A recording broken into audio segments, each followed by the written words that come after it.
autre jour, un autre scandale entre le ministre des Finances.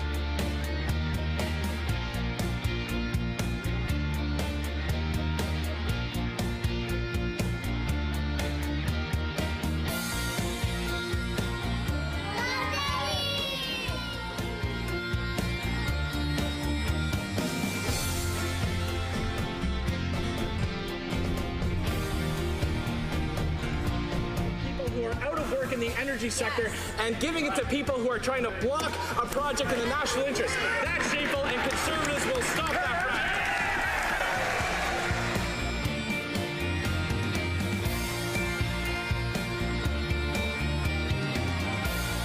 The Prime Minister promised during an election campaign that they would never have to go back to court, and then he looks a hero in the eye and tells them no. That's shameful, Mr. Speaker. And we have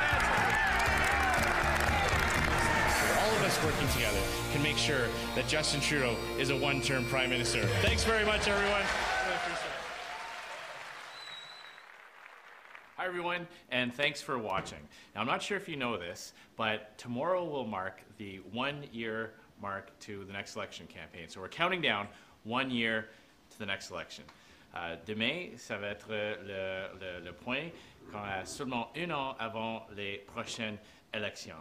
So we thought that today, tomorrow actually, we're having a big rally here in Ottawa. So if you're in the Ottawa area and you can make it through, make it by, then come by for a big rally. So we thought, a lot of us are spending the weekend in Ottawa instead of going home to our ridings. So we thought, why not get together, chat, we'll watch the hockey game on tonight. And Go Jets! Yes, great. Go Jets. Go Jets. So we've got a few. They're not playing today. Yeah. I've got a few of my colleagues here tonight. A few of my colleagues here tonight and some exciting new candidates that have already been nominated and willing to run under the Conservative banner. Je suis ici. Under Andrew Scheer. Thank you. Yes. Je suis ici aujourd'hui avec quelques de nos députés conservateurs et aussi nos candidats qui va présenter dans les prochaines élections sur le nom du Parti conservateur. So tonight I've got Stephanie Kuzy, Member of Parliament for Calgary and avid Flames fan. Candice Bergen, Conservative House Leader and Jets fan. Yes. And our candidate in Canada, Justina McCaffrey, Ottawa Senators fan? That's right. Yes, I am. Absolutely. I am as well, so we can bond over that and maybe commiserate. And behind us, getting ready for some snacks and others. Go Canucks, go! Yes. Todd Doherty. So thanks so much for spending the weekend. We've got our big rally. I know. I'm really excited. Bringing a lot of people out. A lot of real interested people to come out and support the Conservative cause and under you, and so we're really happy about that. It's going to be great. It's going to be really energetic. We need that. So Justina, you've been in Ottawa for over 20 years? Yes, many 20 years. Yes. And small business? Yes. What got you motivated into politics? I've always been involved in politics since I was 17 years old. I was the youngest delegate to vote for Brian Mulroney. Wow. Yes, I know. It ages me. That's okay. But my goal was to kick out Trudeau Sr., and we did a good job at that. Now I just feel compelled in the depths of my soul to kick out Trudeau Jr. I mean, I believe that we all need to participate in somehow, some way. My way of participating is getting involved physically by running. Like I said, I've been a spectator for many years at this. I've had a lot of friends who've been Conservative people, and in Parliament. Though. Like I you know. and I hung out. We hung out during the policy convention in Ottawa. I know. We sat beside each other because I was in like 2011, I think. Exactly. It was. So you've been involved in politics. I have. And, it's like a natural progression. Exactly, it is. It is. So, it is. And what's interesting, like we talk a lot about getting women involved in politics, Yeah. and I think more and more women see themselves as, yes, I am political, and yes, That's I right. have a lot of opinions on politics and on That's policy. right. So it's, more importantly though, it's great to have another great Conservative running, and you happen to be a woman. That's right. There we go. That's right. So Candice, you've been our House Leader for over a couple of years now. Yes, it's been a couple of years. And I'll tell you, the Liberals have got nothing to offer Canadians. I mean, we've been watching them table legislation, which has been virtually nothing going on in the last 3 weeks. Which Yeah. I've always thought that's kind of there's a pro and con to that. On the one side, government should be governing. It should be promoting things and ideas to make Canadians' life better. But in this case, I'm kind of glad when the Liberals aren't introducing more legislation. Well, that's because it's all so What they terrible. have introduced is, again, it's policy that's going to help criminals. So it's Yeah, about that's not really putting bad. the poor criminals into solitary confinement. Meanwhile, we've Or got lowering issues. penalties for Or violent lowering, offenders. that's right. Yes, So, yes. you know, Restoring meanwhile, our economy. that's what they're not doing, right? They could be focusing on trying to fix some of the damage that they've created, but instead they're more worried about the poor inmates and how they could get an easy ride in prison. So, yeah, it's quite interesting every day. So before I chat with Stephanie, I just want to mention, because we only have 1 year to go for the next election, a big piece of what we're doing today is asking for your help. This is a fundraiser. We are asking for you to donate. There's links on this post that take you right to a secure site. We need our grassroots supporters to help our party get ready for the next election, to pay for ads, to train volunteers, to pay for lawn signs. So if you're watching this right now, and if in any way you're frustrated with Justin Trudeau's failures, whether it's mismanaging the economy, letting criminals off the hook, embarrassing us on the world stage, please, $5, $10, anything you can chip in, all of us working together, we can accumulate what we need to run the next election. So I talked about failures on the world stage. Yeah, Stephanie, that's you've right. had a very impressive career. Oh, you're kind. Thank Well, you, no, it's- Andrew. Tell us a no. little bit. So, Oh, Can sure. I interrupt you guys Yeah, for 1 second? of course. Can I get you something to drink? Do you want thank a Sure. pop? Do you want a beer? I think we've got. Yeah. Why not? I think, Yes. I think I saw the champagne of the prairies in there. Oh, So The champagne of the Paris. Pilsner. Pilsner, for sure. Yeah. I would take one of those. There you Okay. I thought this was informal. I didn't know we were going to have such a formal drink here. What are you having? Share. I'm a share. Okay, Want we'll to share. All right, we'll share. Perfect. Sharing is caring. Tom, Sounds how good. are you doing? But yeah, thanks, Andrew. So Let me give I'm- you a free the beer cozy. There you go. There you go. Fantastic. Keep it cold. Amazing.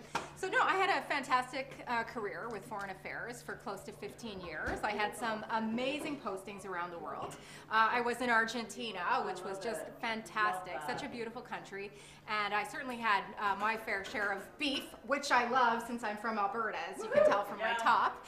And as well, they have lovely red wine there as well. So it certainly was a lovely time there. And then after that, I had the pleasure of spending 2 years as a chargé des affaires in El Salvador. You know, so probably some similar things that you saw on your recent trip to India in terms of poverty, you know, strong families, you know, everyone working hard together. So that was an incredible time. And then my last posting, I was Deputy Consul General in Dallas, Texas. So working hard on the Keystone Pipeline. But it's interesting because it was during the Obama era, so it was kind of a time of futility in terms of that initiative. So, you know, I get really excited about the potential under a conservative government, the things that are possible for us in terms of natural resources. And I know we'll talk more about that later. But this summer I was really lucky. I had the opportunity, I had the opportunity to revive a little bit of my career. And I did an amazing trip to Africa, to Kenya, to Nairobi. And, you know, I have to say I was really proud to be there because I saw so many results of the good work of our previous conservative government. So true in tuberculosis, in HIV prevention, but something that was really close to my heart, which again I'm sure you saw similar things in India, was the work that we did on maternal health under the Muskoka Initiative. And you know, I mean, this is something that was from the conservative government that was true leadership in the world for Canada. The type of leadership, Andrew, you showed on your trip to India, and I know you will show as the next Prime Minister of Canada. So tell us more about your trip there. Well, thank you. Well, I had a great trip to India. It was very, very interesting. It was jam-packed with serious You were meetings. busy. You Very had busy. a lot of meetings and Truly. meetings with. So we started And you off- look good. Well, thank you. You look great. Embarrass ourselves. No, it was good. But you know, you talked about some of the challenges in India, but there's also tremendous opportunity. Yeah. And so one of the things that I wanted to do was get a sense for how the economic growth that's going on in India could benefit our relationship with India. It could benefit Canada thanks to a strengthened relationship with India. So on day 2 of my meeting, after kind of meeting with some of the chambers of commerce, people that do business in both countries, I met with Prime Minister Modi. Wow. And we had a great discussion. And one of the things that had come up previously in some of my discussions was the fact that India has to purchase a lot of its, 90% of its oil and gas from offshore. They have to find ways of buying it. Okay. And there was a deal where they did purchase some of that energy from Iran. And they're very concerned about finding a responsible partner, a responsible supplier of energy. So when I said to Prime Minister Modi, I said, look, right now we've got this Liberal government, and they hate pipelines. They don't want to build them, and they're not getting our energy to markets. They're not opening up markets in Asia. A Conservative government will, and we're gonna get rid of the roadblocks that are preventing us from building these very important infrastructure projects to get our energy to market. We're gonna actually build them, and once we do, I'd love to sell. India oil and let's gas. make some business. Well, and you know what? You think of the whole issue of reducing global emissions. And really, Canada extracts and transports the most responsibly in the world. So wouldn't it be better for India to be getting its oil, its gas from a country like Canada, from Canada, than Iran, for so many reasons? So picture this. Last day of my trip, I go to the world's largest refinery in India. Well, it is in India. It is the world's largest refinery. And they told me that they would like to buy more oil from us, more of our crude that can get to shore. But they don't actually buy a lot because, as you know, most of our oil that gets to the western coast just gets shipped down to the U.S. For all kinds of reasons. But what they do, so a small amount of their inputs come from Canada. But here's the kicker: they actually sell us refined product. So they refine it in India and ship it back to us because we don't have energy east. We don't have a way of getting Western Canadian energy to east. So you tell me how much CO2 is put in the atmosphere as tankers have to ship it across the ocean when we could be getting it from Western Canada to Eastern Canada. And never forget, it was the Liberal government that killed Energy East. They like to tell you that it was a market decision, but we know it's because they applied an unfair double standard. They forced Energy East to account for upstream and downstream emissions. No other sector in Canada has to face that, and that's another example of how Justin Trudeau wants to phase out the energy sector. So, once again, please donate. This is a fundraiser. Also, if you have a question or comment, si vous avez une question, si vous voulez faire un commentaire pour moi, pour une de mes collègues, s'il vous plaît, écrivez-vous quelque chose, une question, un commentaire.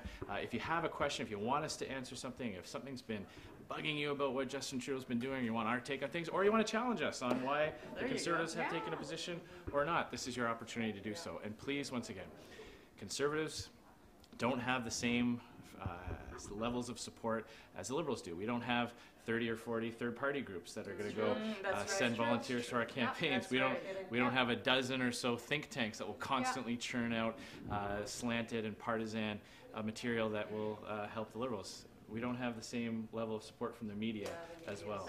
Every time we want to get our message out, we have to buy ads, we have to get ourselves on TV or radio, so please, a $10 donation will help pay for 3 or 4 lawn signs. A $50 donation will pay for 1 radio spot in certain markets. If you're able to, a $250 donation could pay for one of those larger roadside signs in a riding. So please, s'il vous plaît, si vous avez la capacité de faire un don, if you have the ability to make a donation, we really do need your support. Please click now. You can pay it right on your phone. These days you can, it's all integrated in Apple Pay. Send it right on in. But Andrew, before we sign off, I just want to say one thing about your India trip.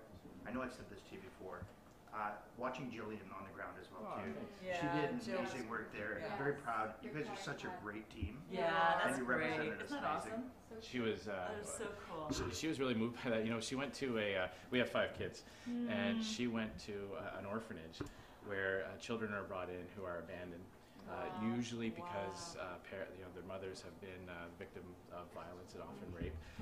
In some cases, they were trafficked, and it was heartbreaking. But it was really rewarding because of that. They are in a safe place now, and these generous volunteers are helping them. But she did say, she said, "Oh, Andrew, I almost came home with our 6 wanted staff." the great I can see that. But she was really moved by it, and her nephew Lincoln.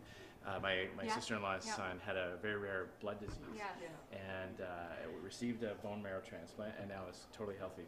in one of the hospitals she visited, they have a similar type of machine that does the diagnostic to determine, and it's broken. So she's going to come back and she's going to be planning a fundraiser with some of the people in the Indo community in Toronto to get them a new machine. So, awesome. yeah, she came home pretty motivated. Yeah. That's a great idea. Yeah. So, encore une fois, si vous avez la capacité, faire un don. If you have the ability, we do need to raise money from now to the next election so that we can make sure our Conservative voice is heard. You can't complain if you don't get involved. That's what I say. Yeah, and you know, we are so fortunate. I mean, I got involved as a volunteer, kind of like Did you really? Yeah, I did. That's kind of like you, I just fantastic. thought I can't stand what the Liberals yeah, are I doing. know. This was during Paul Martin. But Oh, if right. I thought, if I don't get involved Yeah. and do something, how can I complain? You can't complain. And when I think about some of the great people that I have met along the way, I mean, I've been lucky enough to work with you, to work with people like Stephen Harper, to work with the big names, but the ones I really remember and who made such impact were the ones you wouldn't even know their names. They were the volunteers, you know, in volunteers. Winnipeg South, Junior high. the Liz Fosters, the John Alexanders from Winnipeg, you know, you know, I just think of people that have worked so hard for our party. Yeah. They're on boards, they're Yeah. pounding in signs, they're Yeah. helping, they're doing the $50 donations, That's it. and that's what we have that the Liberals don't have. They do That's have true. this big Yeah. machine, That's true. but you know, we've got people who love this That's country. right. They support conservative policies, not Yep. for power's sake, but because of the love that they have for this Yeah. country. I've always thought our donors don't donate because they want access. Yeah. They donate because they want action. Exactly. That's And- right. and I've noticed this. You know, you'll have lobbyists that will go to $1,500 plate dinners for the Liberals. Yeah. We get people who will donate $25, $50 a time. So, s'il vous plaît, if you're watching this right now, we are getting ready for the 1 year countdown. We're going to come back in a few moments. I've got some more friends and colleagues here as we get ready to watch the Jets game. This is something Candace and I can agree on. When it's the Jets, we can agree. When it's the Riders and the Blue Bombers, maybe not. So we'll be back in a few minutes. Thanks very much. Thank you. Thank you.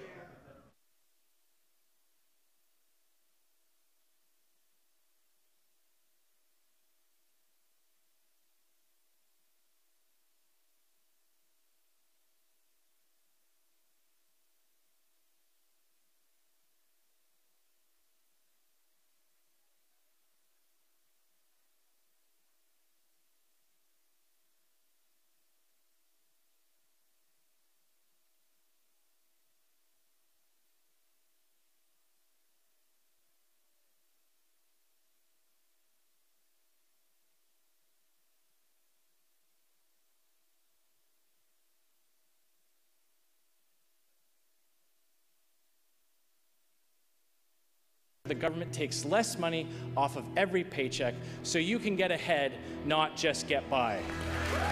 The Honorable Andrew Scheer.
That's part of my message to people is with Conservatives, we really are focused on the fact that we want the next generation of Canadians to have it better than we had. We always had that forward-looking view. The Liberals are all about today, the Conservatives are about today, and what comes next. Young people, I think, are looking for authenticity.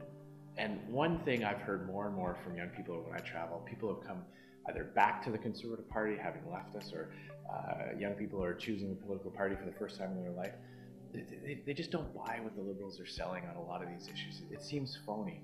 It seems like, you know, these are policies developed by focus groups and by image experts rather than people who are actually passionately believe in something.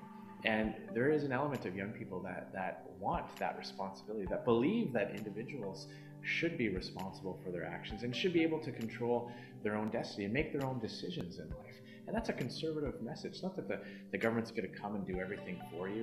The government's not going to make decisions for you. The government's going to empower you, and you will be able to benefit from your decisions and make your own choices in life. That's a compelling narrative that more and more young people are turning to. I think a lot of young people are seeing through a lot of what the Liberals have been putting up in the store window and realizing there's nothing really of substance behind it.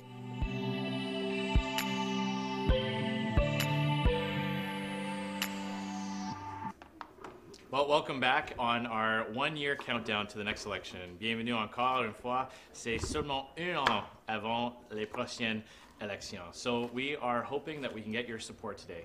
There's a link in this post that will take you to a donation page, a secure page that will allow you to make a donation of whatever you can afford, 5, 10, 25, $50. Donate. Yes.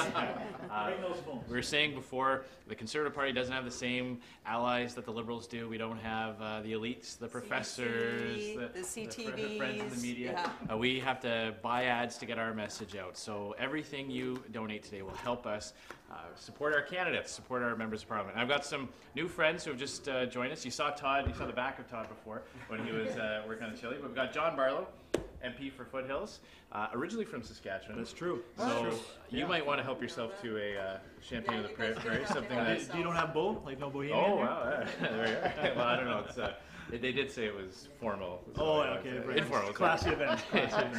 And Pierre Lemieux. Pierre Lemieux is our candidate in Glengarry Prescott Russell, former MP, served with me from 2006 to 2015.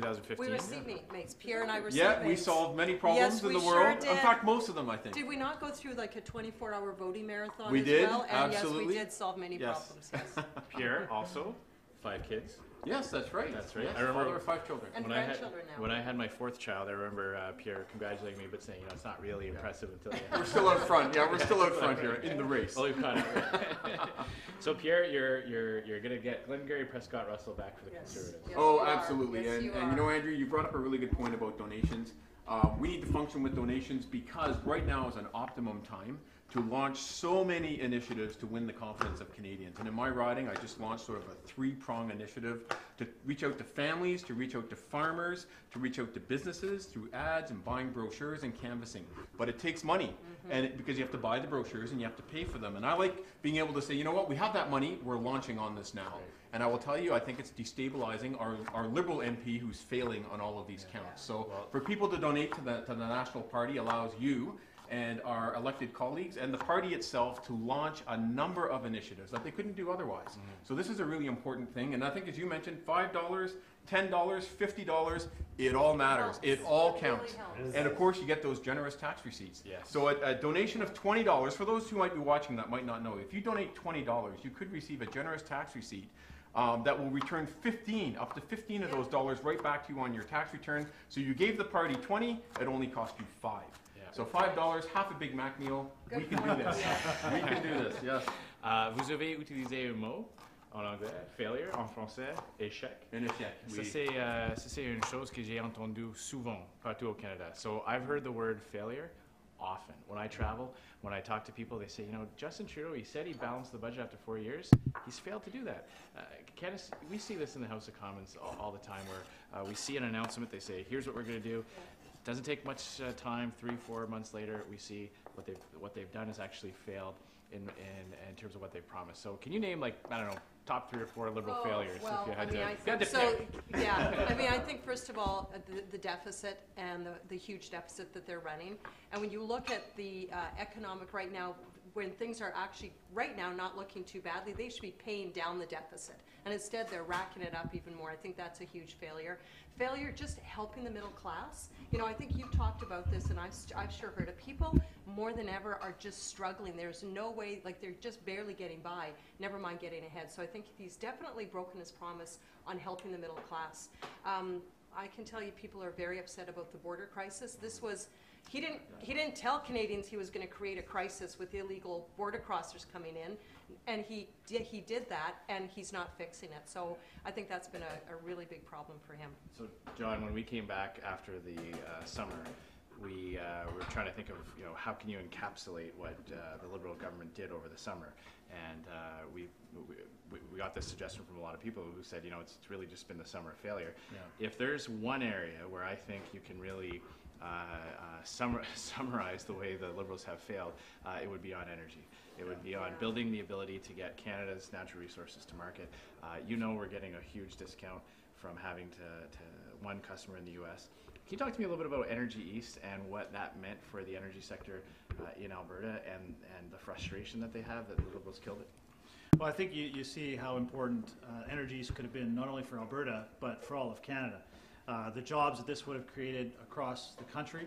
But in Alberta specifically right now, we just feel that everything is working against us, whether it's an NDP government provincially or a Liberal government federally. There's no understanding of the importance of the energy industry.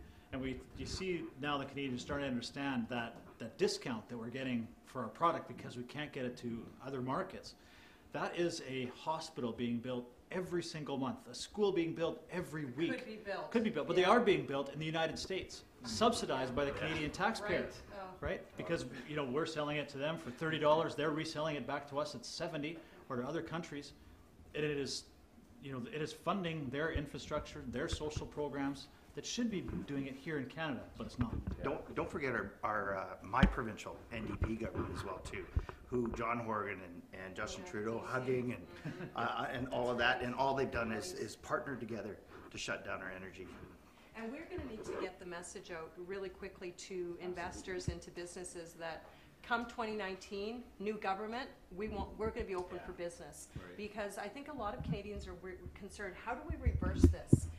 These jobs are leaving, the investment is leaving, and we're going to have to send the message very quickly that it's a new boss in town, and we are open for business. We welcome investment. We welcome the energy sector. Yeah. So before I keep talking about pipelines, because I do want to unpack that a little more. First of all, I just want to say thank you to Robin, to William, and Carol.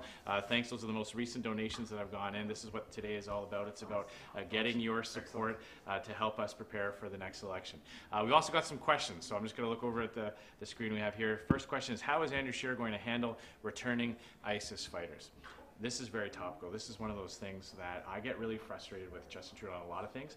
But when Conservatives ask legitimate questions about why this government is proactively trying to bring ISIS fighters, ISIS terrorists back to Canada, he sweeps it all away with mean-spirited insults. He said, "Oh, you're just trying to sow division." He calls names. He actually, labels people very derogatory terms. Canadians have a right to know. There's a case right now with a guy named Jihadi Jack, who it turns out the Liberal government's officials reached out to this person proactively, saying, "Hey, would you like to come back to Canada?" I mean, that is mind-numbing. We would not be doing that. It's just ridiculous. We have called on this government to use the laws that already exist. The previous Conservative government gave our security officials more tools to track people who have gone, track people who have become radicalized. We made it a crime to travel to another country for the purpose of joining a terrorist group. Peace bonds? Yes, we made it easier for police forces, the RCMP, to get what's called peace bonds, so that they can have more restrictions around the movements of people that we know have been involved in these terrorists. So we're going to do more of that. Next question is, what will you do to improve the economy, help get resources to market? So we were just talking about energy. So obviously improving the economy is a big part of what the Conservatives will be talking about.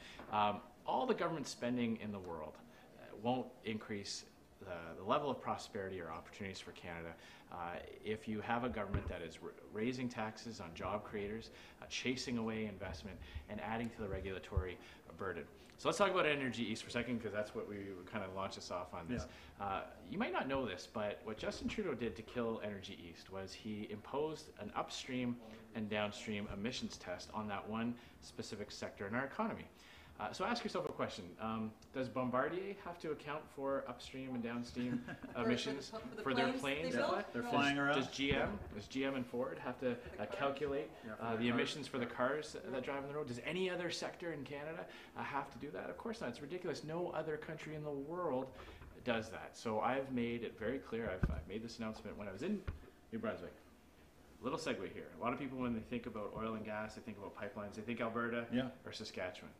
But it's Atlantic Canada too. It's manufacturing in Ontario. Refineries in Quebec. Absolutely, yes, And it's about the idea of not having to buy foreign oil. Right. When I talk to people in Quebec, quand je parle aux Québécois, il y a l'impression dans les médias que les gens de Québec n'appuient pas le projet les pipelines qui peuvent déplacer l'huile étrangère. Mais quand nous parlons de le fait que beaucoup de notre pétrole était acheté de les pays comme l'Arabie Saoudite, l'Algérie, même les États-Unis. C'est pas une situation que les Canadiens aiment. It's not. Nobody in Canada thinks it's a good thing that we have to buy gasoline from countries like or oil from countries like Saudi Arabia, Venezuela, and even the United States, our biggest competitor. And when I think about kind of jumping from topic to topic here, but the Liberals were trying to act like they had a tough stance with Donald Trump and the Americans during the NAFTA negotiations. And when I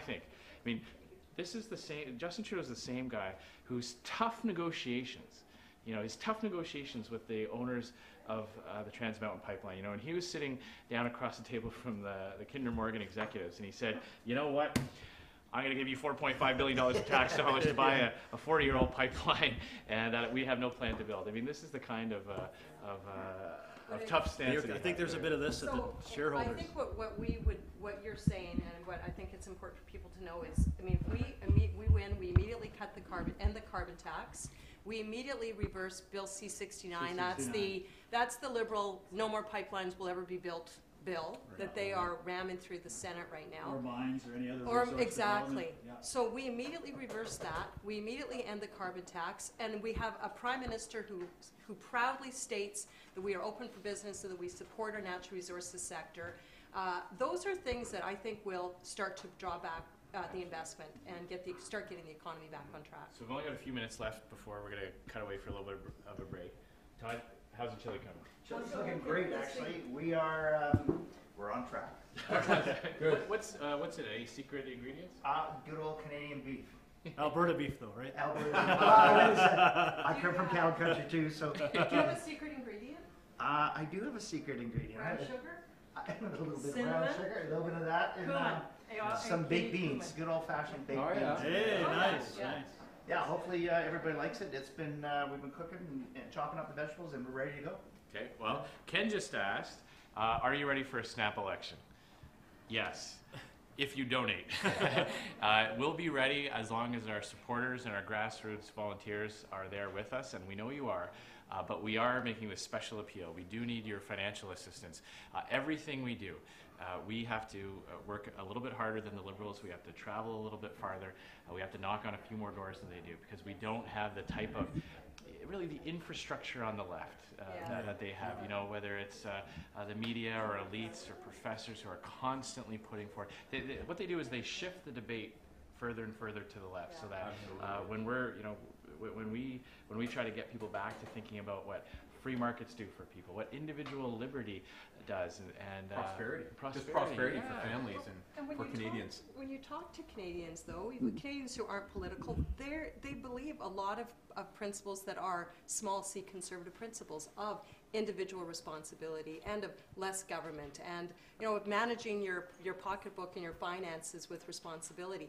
But like you said, on the left, they've got the think tanks, the professors, the media that constantly push this other message that, oh, it's okay for government to run up a deficit. It's okay for the government to tell you what you can or cannot believe, like they did with the summer jobs attestation. But Canadians actually don't believe that when you talk to them. Let's talk about that for a second. Let's talk about the Liberal ability to hide their flaws in plain sight, and to do the exact opposite of what they're actually saying.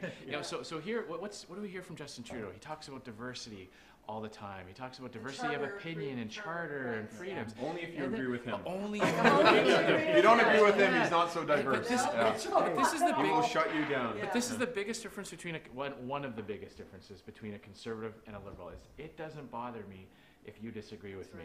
It doesn't bother me if you have a different opinion. I'm glad we live in a country that you're able to do that. You're able to raise your kids with, instill those values. But what liberals do is they can't stand it. They talk about all these values like freedom and diversity, and then every time they're confronted with it, you have this big government response, this big brother knows Change the best. rules. But you know what's really worrisome? They use the power of government to They've force their done. ideology, and I think that's It's what we saw with terrible. the summer jobs.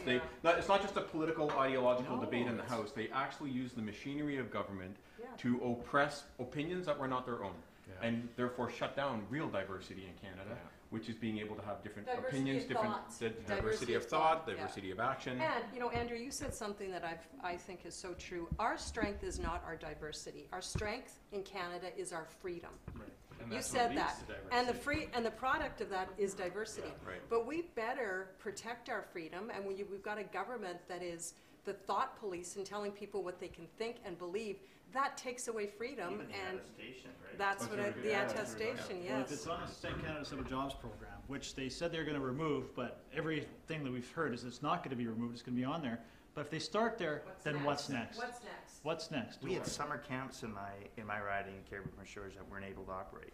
Summer day camps that weren't able to operate. Yeah. If I remember the statistics, the rejection rate was 1,200% higher than it was in previous years. 1,530 rejections this year. Rejections. Previously On about that 100, alone, the on that accusation. alone. Previously about 125 were rejected. Yeah.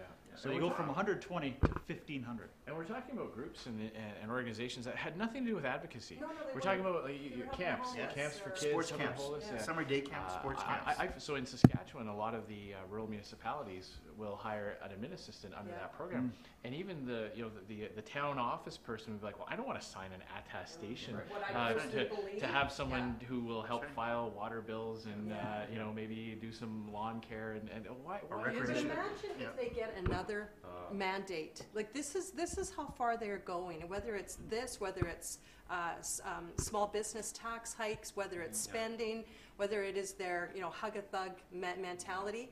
If they get elected again, it's very They're not worrisome. going to. They're not going to. No, that's They're right. not going to. With your help, they're not going to. But that's what today's all about. So we've got a couple more videos we'd like to show you. We're going to move to another part of the house or get some of our other friends who are over getting ready for the game. We've raised over $5,600 just through these kind of small donations, people watching.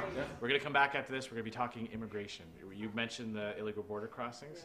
We're going to unpack that a little bit and do a deeper dive on the summer of failure that Justin Trudeau imposed on Canadians. Today I'm at the border in Saint-Bernard-de-la-Colle with my colleague Pierre Paulus to see the illegal crossing situation here firsthand.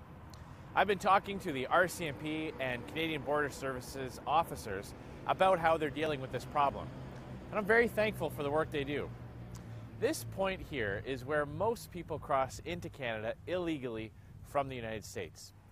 They've been coming, more than 26,000 now, since Justin Trudeau sent out that famous tweet inviting them here last year.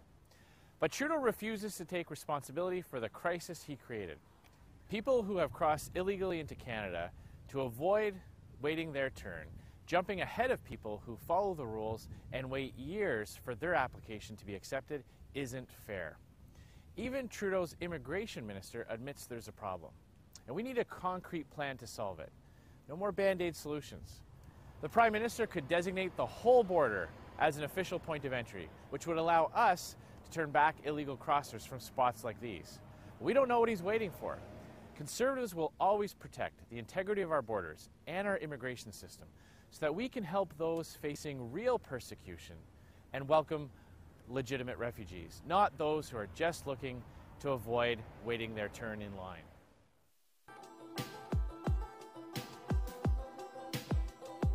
How many people you project will illegally enter Canada from the United States and subsequently claim asylum in our country for the remainder of this year and in 2019? I would refer to officials. There are estimates that are available based on what we have seen.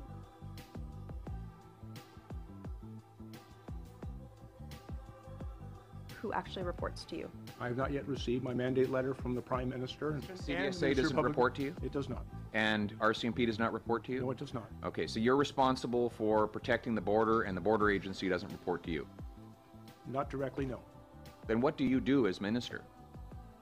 I have been given a responsibility to work across a number of different ministries in order to address. For how long will they be staying in hotels? Well, that really depends on their integration into the community and the processes that are currently underway. How long do you anticipate that they will stay in hotels? Well, again, we see a transition of those individuals out, and I think the situation is being very effectively people in managed. hotels? I'd refer to senior officials on Do you the think actual that cost it's of managing reasonable that. to house 800? Mr. Chair, the fact that none of the relevant agencies actually report to you suggests to Canadians that your appointment was actually more of a political statement rather than a practical fact.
Aujourd'hui, je me trouve à la frontière à Saint-Bernard-de-la-Colle avec mon collègue Pierre Paulus pour voir la situation de près.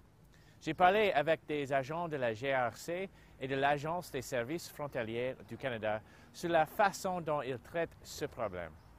Je les remercie de leur travail.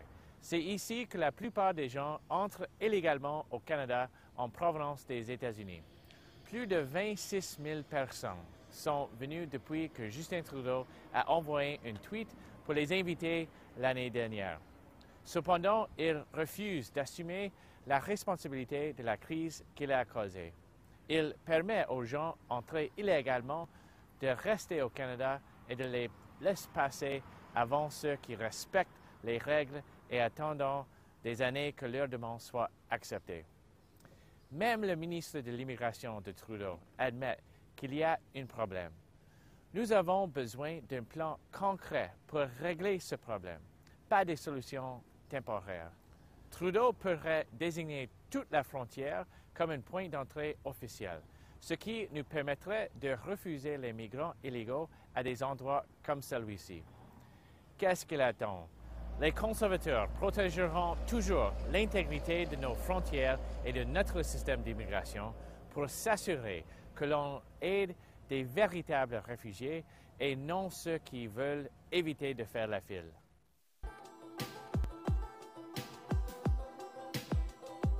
How many people you project will illegally enter Canada from the United States and subsequently claim asylum in our country for the remainder of this year and in 2019? I would refer to officials. There are estimates that are available based on what we have seen.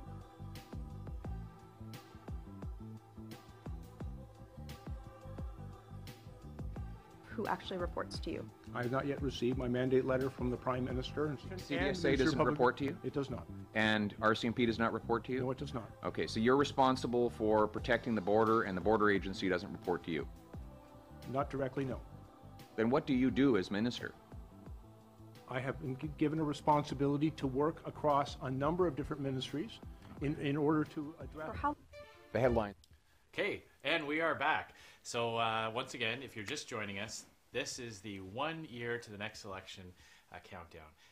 Aujourd'hui, demain, on va avoir un grand rallye ici à Ottawa avec nos députés, nos candidats.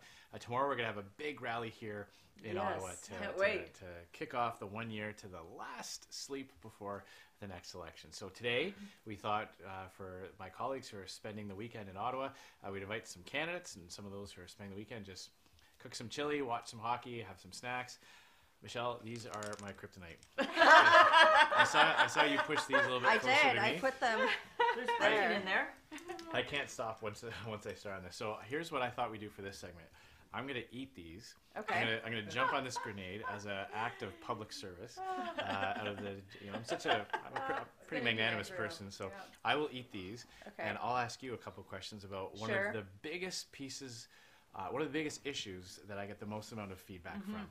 Everywhere I go, no matter what part of the country, au Québec, dans les autres provinces, c'est un grand enjeu au Québec parce que c'est l'endroit où tous les traversées illégales sont passées. So, Michelle, you're our shadow minister for immigration, and you've had one of the most difficult files to navigate.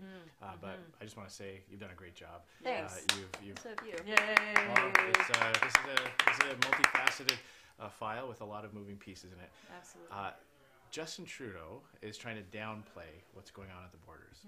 What's your take on the situation, and what do you think the consequences are, and some of the discussions we've had about what a conservative government would do better? So, the fact that Justin Trudeau has changed Canada's immigration system such that there's such an abuse of our asylum system now, where people who have reached safe spaces in upstate New York now have priority access into our country by illegally crossing the border and then have access to all of Canada's social programs. This has just created so many problems, but to me, and I think where I've appreciated your passion on this issue, is that it's completely unfair. It's so unfair. You know, there are going to be people, many of you who are watching, you're new Canadians. We have a lot of new Canadians that support a fair and compassionate immigration system. And why? Because you came to Canada by playing by the rules. And many people, you know, Andrew, you always talk to me about this, how people will come up to you and say, I've got a brother or a sister that is waiting for years to come into Canada. And now we see this complete change in the way that we should be doing this. So to me, you know, this is probably one of the number one issues for the reason that we need a change in government, and we need you to be Prime Minister. So at this point in time, I now think that the Liberals have made this permanent. I don't know what you think. Yeah. Like, you've been to the border, right? Yeah. When you said permanent, it brought me back to when I visited the border at Roxham Road with our Pierre Paulus, who is our Shadow Minister for Public Safety, and that's what I saw. It had an air of permanence. Sorry, I had a peanut M&M that just. No. I mean, you that's what, when you came back, you were so incensed. Yeah. You know, a lot of people say to me, you know, what does Andrew get passionate about? And you were just so incensed about what you saw. Because it had an air of the government giving up. And that was Do you think they gave up, or do you think that they've actually now incented this behavior by putting all of this infrastructure around it? Well, I think maybe a bit of both. I think, well, I'll say this, you know, our frontline men and women who are there in immigration and in the RCMP and in the Sûreté du Québec, they are doing their job in an exemplary fashion. But it's where the government itself, where Justin Trudeau just said, well, we're just never going to change what's happening. The building, you've seen, the buildings are permanent. They're not temporary structures. The buses to Toronto for the hotels are permanent. They've got this permanent steering committee. So, but I just want to be perfectly clear here. This would not be a permanent situation under Prime Minister Andrew Scheer, correct? Because we would tackle it at its root, and that is there is a gap in our regulatory regime, in our legal framework. We have pointed out to the Liberals things they could do. We gave them a list of 3 practical examples of how they could stop it. And and you used the term lawful. Lawful immigration is what the Conservative Party has always stood for. Yes. My mother-in-law works for a group that welcomes refugees from all around the world. And I've chatted with many of them. They've spent 10 or 12 years in a refugee camp. And what they say to me is, so let me get this straight. I had to wait 12 years in a refugee camp. My brother is still there. I'm going through the process to bring them over. And someone gets a one-way flight to JFK in New York and gets on a bus, crossing the border, and they're in downtown Toronto by the end of the day. It's just wrong. It's just wrong. It's not fair. It's worth getting angry about. And, you know, I guess to those of you who are watching tonight, Justin Trudeau will not change this process. I think that's abundantly clear. He has put every excuse behind keeping this situation the way it is. He's changed ministers. Yeah. How many ministers have I gone through now? Sorry. I don't know. Can we just have a moment for when you had Bill Blair at committee? So Bill Blair really, was, he was given a portfolio without a department. What was his title? He was Minister of... I don't even know. Minister of Board... anyway. And so Michelle and our other colleague, Pierre Poilievre, were asking about, so what were his responsibilities? And every time they asked him, are you responsible for this? No. Are you responsible for this other thing? No. So after 3 or 4 of this, Michelle looked at him and, said, so what is it exactly you do here? Yeah. And I mean, like, we're laughing, but it's like, this is so serious because it has huge implications on the cost of social programs, on the integrity of our immigration system. And frankly, I think that a lot of people who've watched this debacle now, they don't have faith in the immigration system, and rightly so. So this is only going to change if you are Prime Minister. It is only going to change with a Conservative immigration minister that is going to stand up for the integrity of our borders, stand up for what's right, push back on this abuse. And the only way that we can do that is, and frankly, like the Liberals are trying to change election laws to give them every sort of advantage that they can in this election. We need your help on this issue. I need your help. And when we stand up in the House of Commons and we fight, and I mean, like, I'm going back to the office tonight. I have to make your, adjustments to the schedule because we're fighting every day on this issue. We need you to donate to the party. We need you to help us run strong candidates, colleagues that are going to get on the front lines and force people to do what's right. And Andrew, getting behind you, I've seen you get really just, people don't often see the exchanges we have in question period or behind the scenes, and I know this is something that's really bothering you. But to all of you who are watching here tonight, if you're as frustrated as we are about this issue, go to the Conservative Party website, conservative.ca, make that donation tonight because it's going to help us change governments. So, I just definitely want you guys to come out and support this issue.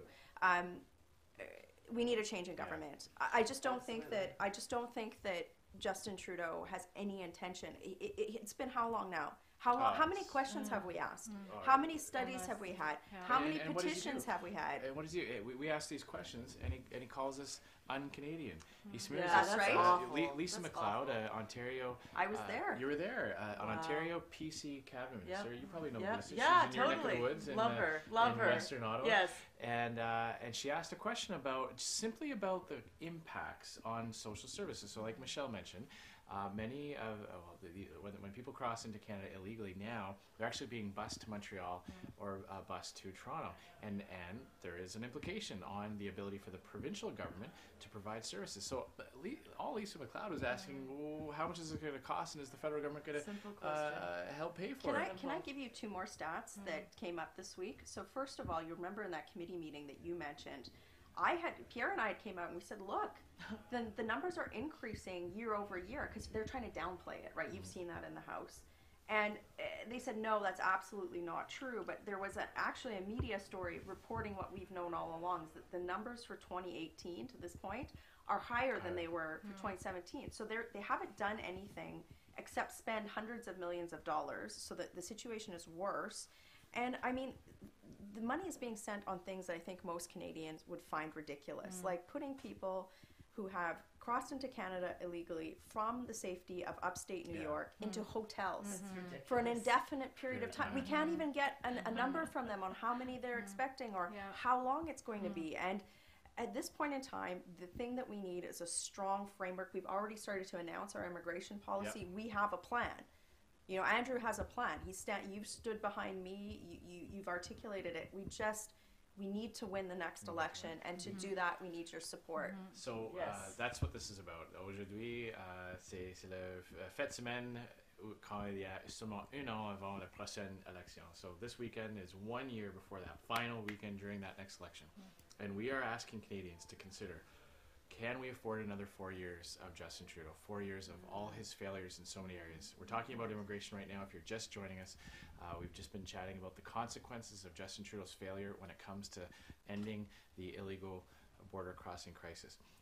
one of the things that was most frustrating on this was when you heard question period after question period, Trudeau, his ministers saying, none of this is affecting wait times for other immigrants. Remember, they would say you're spreading misinformation because this is not affecting the 30,000 people across. There's a word for that. The initials and abbreviation is BS, but I probably shouldn't put it on this Facebook. It's totally true. You know, we saw studies. Their own internal data show that wait times for both the immigration stream and the refugee stream are longer because of the resources going to process people crossing in from where? Upstate New York. And I mean, that's the thing. Like, what bothers me is that you have people who are actually in need that are not making it into Canada, and there's no plan for integration. And I think, you know, Andrew, can you talk a little bit about, just for people who want to get your viewpoint on this, you feel that integration is really important in terms of immigration policy. That's something we've talked about. What does that mean to you, and what would you do as Prime Minister to make sure that that happens? Integration is key. We were just talking in the kitchen about one of the things that makes Canada great is our freedoms to pass on our beliefs, our cultures, making sure that we want to instill the values in our kids that we receive from our parents. That is what makes Canada the type of place that people want to go to. If that is changed, we will stop being that beacon of hope for those around the world. So what our message is from the Conservative Party's approach to immigration, and you talked about confidence. Canadians have to have confidence in their system for them to support an open and inclusive immigration program. What we expect is that people who have come here for the very values and freedoms that this country has will embrace them. And if they will integrate into our society, they will add some of the elements that they came from, but the core of what it means to be Canadian, to celebrate our freedoms, to believe in equality, to believe in self-sufficiency, contributing to our society, to our economy. That is what integration means, and that is what the government needs to focus on. So once again, 1 year out from the next election, you can help us right now. There is a link in this post.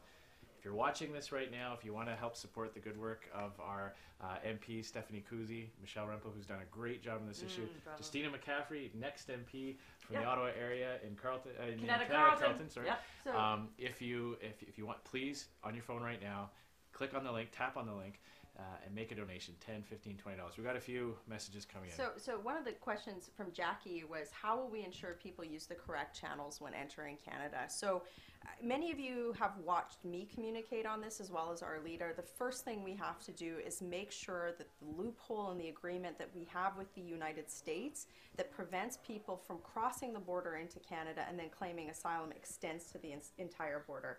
As our leader has said, there are ways that we've suggested as the opposition that they could do this. They're not even looking at it. They haven't even asked the Americans. That's way number one. The other way that we can start doing this is I actually think we have to look at our immigration programs writ large.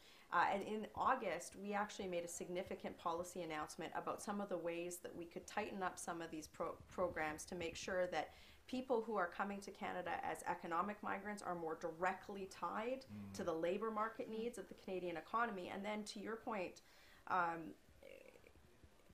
when we have to have very frank conversations about the cost of bringing humanitarian refugees and immigrants to Canada to ensure that integration happens in the context of Canadians who are in need.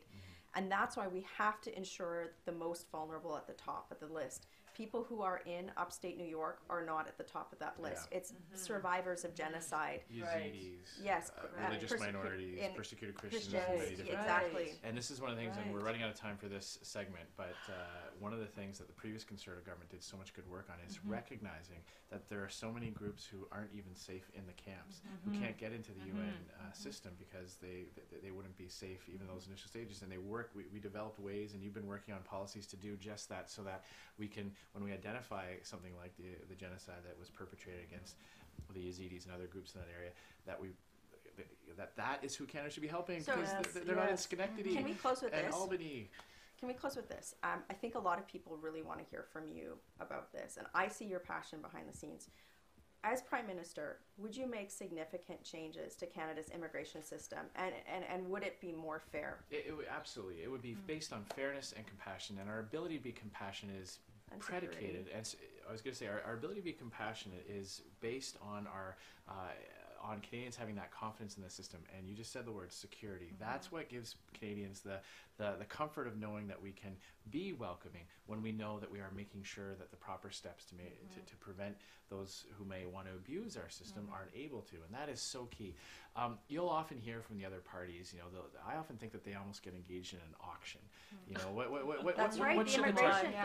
I hate that. What should the target be? Well, the NDP says this. Every other party's done this. They've set numbers rather than looking at this. It's so frustrating. During the last election, we saw that with the refugee crisis, and you had the NDP say 15,000, the Liberals said 25,000. What Conservatives have said is our immigration targets should be based on what our economy needs. We should work from there. We should build those targets. And we're seeing the bargaining seep into our electoral systems as well now. So I wish we had more time to talk about that. But donate.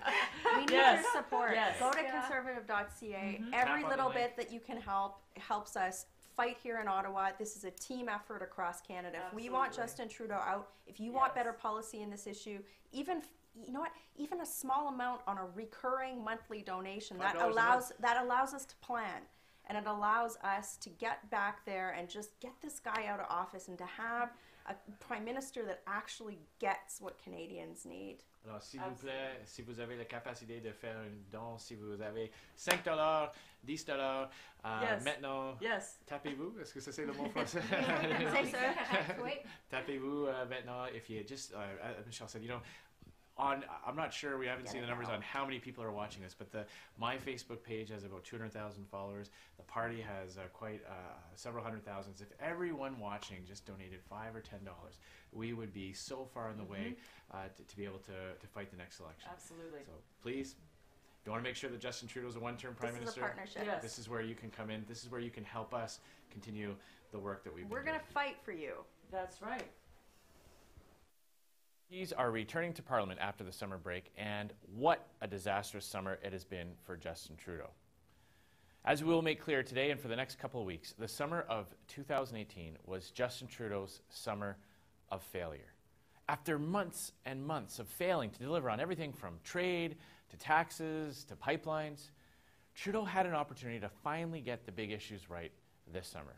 Instead, Canadians got more of the same. We got more failure. We begin the fall session without a plan to get the Trans Mountain Pipeline built. After spending $4.5 billion tax dollars to buy it, we found out this summer that Justin Trudeau can't even build it. On illegal border crossers, Justin Trudeau has failed to fix the mess he himself created. This summer, we learned that Trudeau's border crisis is causing massive delays for the entire immigration system. And on trade, Trudeau failed to pass the CPTPP agreement, and he was sidelined this summer while Mexico and the United States worked out a free trade agreement. On ethics, Trudeau and his ministers just can't stop breaking the rules. This summer, yet another Trudeau minister was found guilty by the Ethics Commissioner of breaking conflict of interest laws. No surprise, of course, since Trudeau himself has already been found guilty of the same. Canadians are just sick of this. They want accountability, and our Conservative team is ready to hold Justin Trudeau to account for his summer of failure. Please share this video and help us keep Trudeau accountable for his summer of failure. Mr. Speaker, here's the report card on the Prime Minister's summer activities. Reversing the carbon tax, he failed. Dealing with illegal border crossers, failed. Recalling the House to get TPP ratified, failed again. Surfing in Tofino, B+. Mansplaining his way through a groping allegation, I'd say A+ on that one. Negotiating a trade deal with the U.S., underway with challenges, which is Liberal code for didn't get it done. Now, Mr. Speaker, let's see if the Prime Minister did any better by the numbers. High-priced lobbyists attending Liberal fundraisers, 200 of them. Wow. Taxpayer dollars spent on the Trans Mountain Pipeline, $4.5 billion. Wow. Shovels in the ground to build the pipeline, 0. Seriously, Mr. Speaker, this summer of failure has made one thing very clear. Canadians cannot afford another 4 years of that Prime Minister.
You know, I was in New Brunswick a few weeks ago, visiting the Moncton Farmers Market. I was making my way through the booths, and I saw this woman who was selling soaps, all natural, organic soaps. And she extended her hand to me as I was walking by with a troubled look in her face. And she came up to me, and she put her hand out. I shook her hand, and she looked at me, and she said, "I'm so sorry. I'm so, so sorry." I was a little bit taken aback. I have had many conversations with Jill where I start off that way. So it's kind of odd to be on the receiving end. She kept apologizing. She kept looking at me saying, I'm so sorry. I'm so, so sorry. And I thought, what on earth could this woman have possibly done? So she looked at me straight in the eye, and she just said, "I am so sorry. I voted Liberal in the last election."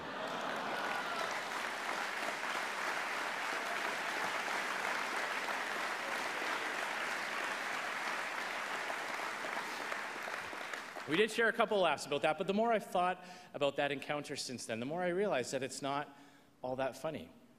Cette femme, une propriétaire de petite entreprise qui travaille fort, faisait confiance à Justin Trudeau et au Parti libéral. Elle l'a cru quand elle a dit qu'il protégerait la classe moyenne. Elle a cru qu'il avait ses meilleurs intérêts à cœur, qu'il réduira les impôts de la classe moyenne et donnerait un répit aux petites entreprises. Now, Justin Trudeau has failed this woman by failing to deliver what he promised. And those failures have consequences. She told me she fears for the future, that it's getting harder to stay afloat, that she's worried about making ends meet with new taxes and rising costs. But here's the real problem. Justin Trudeau has no idea what she or any middle-class Canadian family is going through because of him.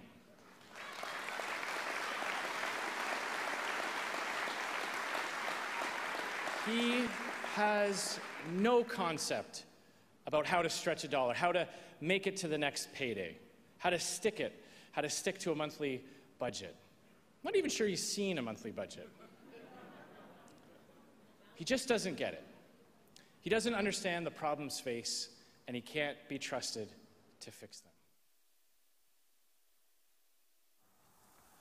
Alors, bienvenue encore. Je suis ici maintenant avec deux députés formidables de notre équipe conservateur. Luc Berthaud, notre critique pour l'agriculture, et le nouveau député de Chicoutimi-le-Fjord, Richard Martel. Merci beaucoup d'être ici avec nous aujourd'hui. Ah, c'est vraiment un plaisir. Luc, nous avons parlé beaucoup des échecs de Justin Trudeau pendant l'été. Et un grand échec, c'est les négociations de l'ALENA. C'est incroyable. Est-ce que vous pouvez parler un peu de les conséquences de les décisions de Justin Trudeau qui donne les concessions aux États-Unis sur la question de la gestion de l'offre? Mais c'est tellement incroyable, Andrew, que Justin Trudeau a donné 2 fois aux Américains un accès à notre marché du lait. Une fois dans le TPP. Ah oui. Et une fois dans ce nouvel accord-là, 3,59 %, on évalue là, que ce qu'on vient de donner aux Américains, avec tout ce qui est déjà donné, c'est l'équivalent d'1 mois de production laitière. Wow. qu'on vient de donner aux Américains. C'est incroyable. Puis toujours aucune nouvelle sur les compensations, aucune nouvelle sur comment on va accompagner ces gens-là, comment on va accompagner les producteurs qui ont de la misère, là. Oui. Ils travaillent fort, ces gens-là, 7 jours par semaine, toujours debout de bonne heure. Puis présentement, il n'y a aucun plan. Oui. C'est l'improvisation totale. C'est sûr, c'est évident. Richard, je peux souvenir, quand j'ai visité votre circonscription, je pense que c'est 1 ou 2 semaines avant de mon visite, Justin Trudeau était dans la région et elle a dit directement, spécifiquement aux producteurs quelque chose. Qu'est-ce que Justin Trudeau a dit à les producteurs laitiers dans votre région? Mais premièrement, il ne pouvait pas, à partir de là, les producteurs voulaient avoir des confirmations.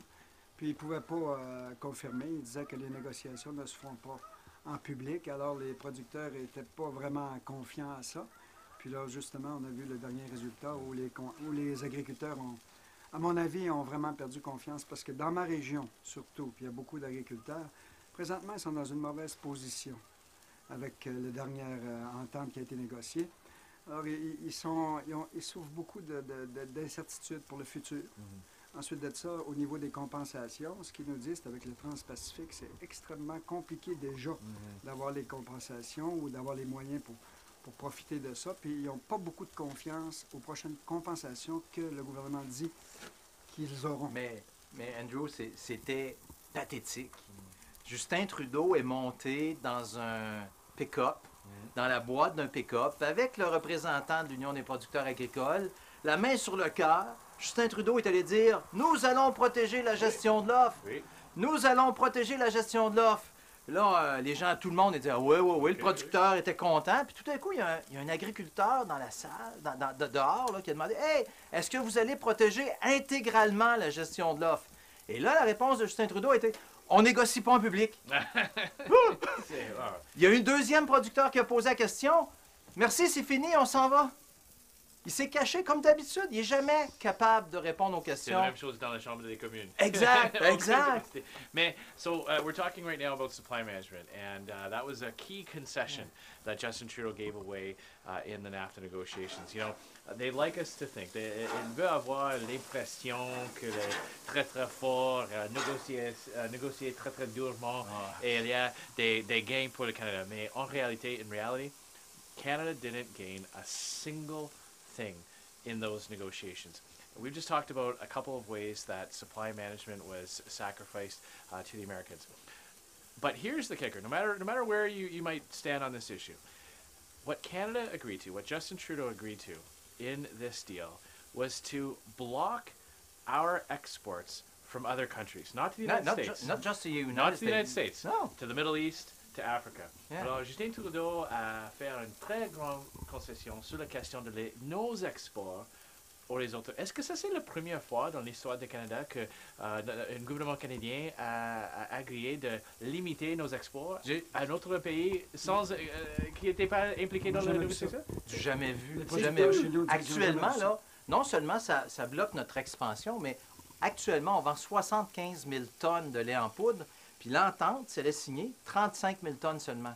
Donc déjà, là, c'est la moitié de ce qu'on exporte déjà. On n'a jamais vu une entente conclue qui non seulement permet de l'accès, mais qui est moins bonne que ce qu'on avait avant. Alors le gouvernement libéral a créé l'espace dans les autres pays, dans le Moyen-Orient et dans l'Afrique, pour les producteurs américains. Exactement. C'est incroyable. Yeah. C'est un grand échec. Alors, si vous êtes frustré par le gouvernement libéral qui sacrifie nos producteurs, nos fermes familiales, si vous avez la capacité de faire un don maintenant, vous avez le link dans le post. Oui, le lien sur la page. Le lien, sur la page. Nous avons besoin de votre assistance. Nous avons beaucoup de choses à faire avant les prochaines élections. Le Parti conservateur, nous n'avons pas une média très sympathique. Nous n'avons pas les groupes de troisième parti qui travaillent pour les libéraux. Andrew, juste une anecdote. Aujourd'hui, là, juste pour montrer à quel point Justin Trudeau a réussi à endormir les médias, dans le journal Le Soleil de Québec, on a appris hier que le déficit du Canada pour la dernière année était de 19 milliards de dollars. C'est un petit article à la page 42 du Journal Le Soleil. On n'en parle même pas, pourtant c'est l'avenir de nos enfants, c'est incroyable. Mais au Québec, ça va bien, parce qu'on a Richard Martel. Richard Martel a donné une méchante leçon aux libéraux dans Chicoutimi. Oui, c'est vrai. Tu sais aussi, durant mon élection partielle, lorsque je me promenais, puis j'étais sur le terrain, les gens me disaient, on a voté la dernière fois pour les libéraux, c'était une des premières fois qu'on faisait ça. C'est terminé à partir de maintenant, parce qu'on sent vraiment qu'il y a beaucoup de gens qui sont déçus.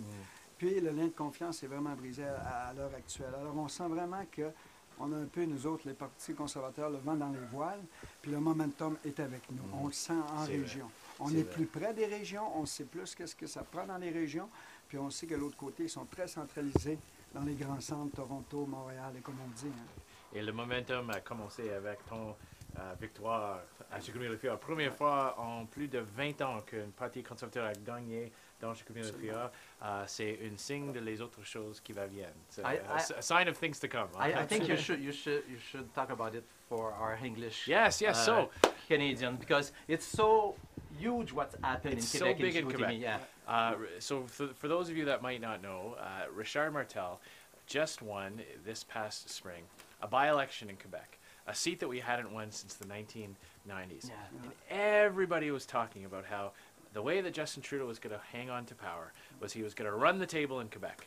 He was going to win all the seats in Quebec. And no matter what we did in Ontario and British Columbia and Atlantic Canada, that they were going to hold on to government because of their gains they would have in Quebec.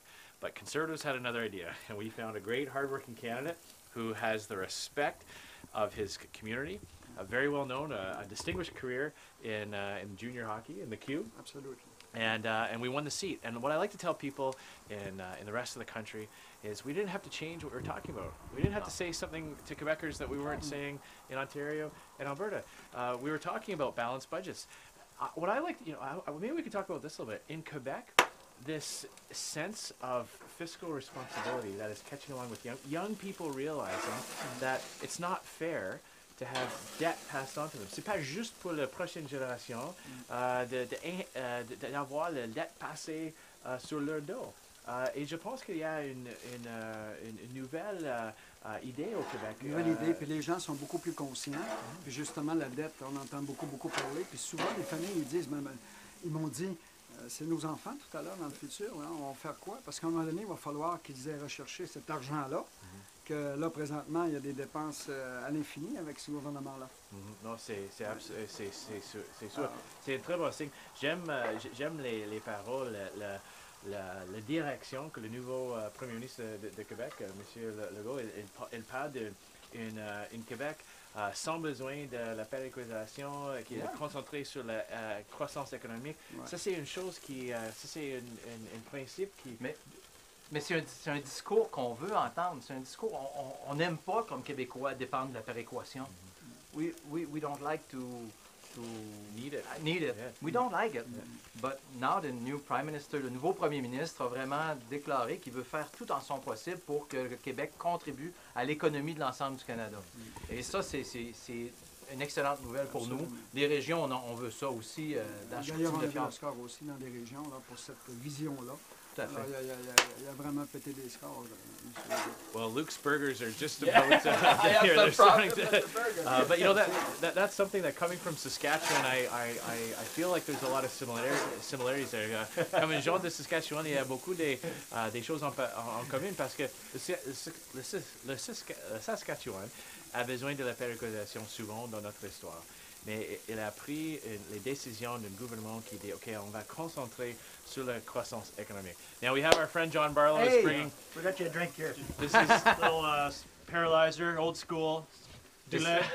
Du lait. Cheers. Avec, what's it? Avec du Kahlua. Kahlua. Kahlua? Yeah. Coke or Pepsi. Is it vodka or? Vodka. And a little milk. Who's trying it? I'll jump on that grenade. That's very Saskatchewan, Manitoba. It's a Saturday night. Cheers. Cheers. How are your burgers? Burning. No, they look No, that's good. How's that? This is delicious. There you go. We're gonna be cutting away in just a few seconds. So once again, this is the reason why we're doing this is a lot of our colleagues are spending the weekend in Ottawa because we have a big rally planned for tomorrow.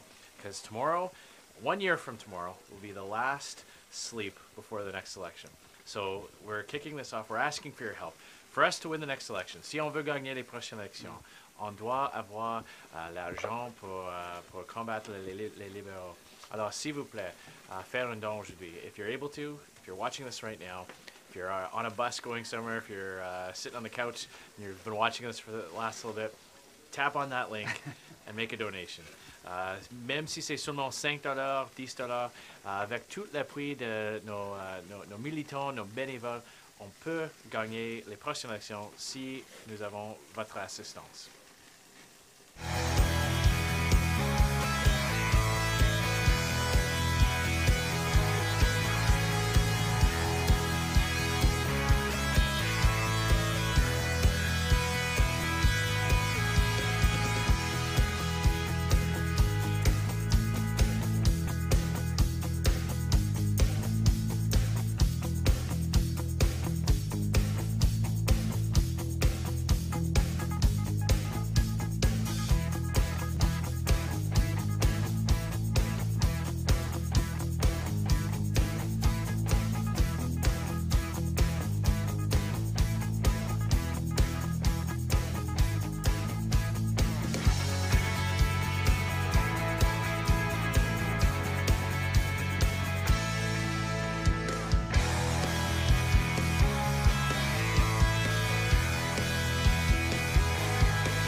Bien le bonjour, mesdames, messieurs. Bien oui, je crois que vous savez très bien où nous sommes actuellement, juste devant le Parlement du Canada, et pour cause. Parce que vous savez que nous, les députés conservateurs du Québec, tous les jours, nous attaquons directement le gouvernement de Justin Trudeau et lui demandons des comptes, entre autres, concernant sa gestion tout à fait irresponsable des fonds publics canadiens avec ses déficits pharaoniques et aucune idée du retour à l'équilibre budgétaire.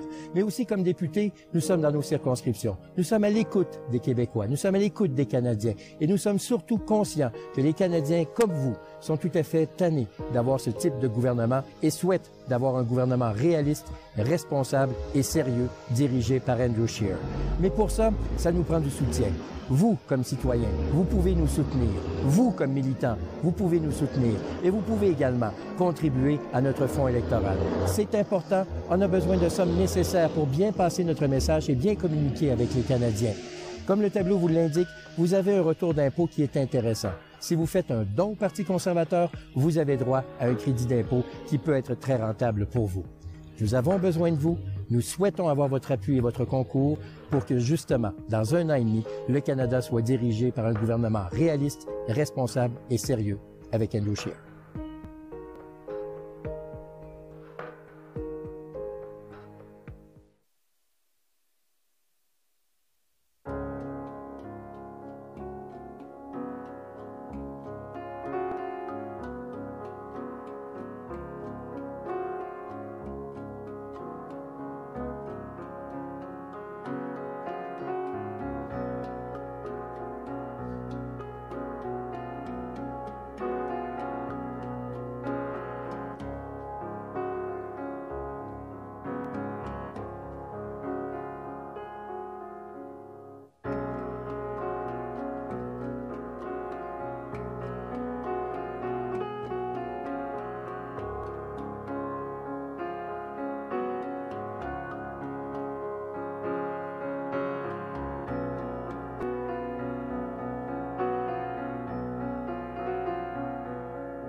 Je suis bien content de la rentrée parlementaire. Ça fait longtemps que j'attendais ce moment-là. C'est vraiment, vraiment intéressant. Il y a toutes sortes d'enjeux qui se discutent. En Chambre des communes, j'ai posé ma première question hier. Puis, j'avais une certaine nervosité de bien l'accomplir, mais je pense que ça a été très intéressant.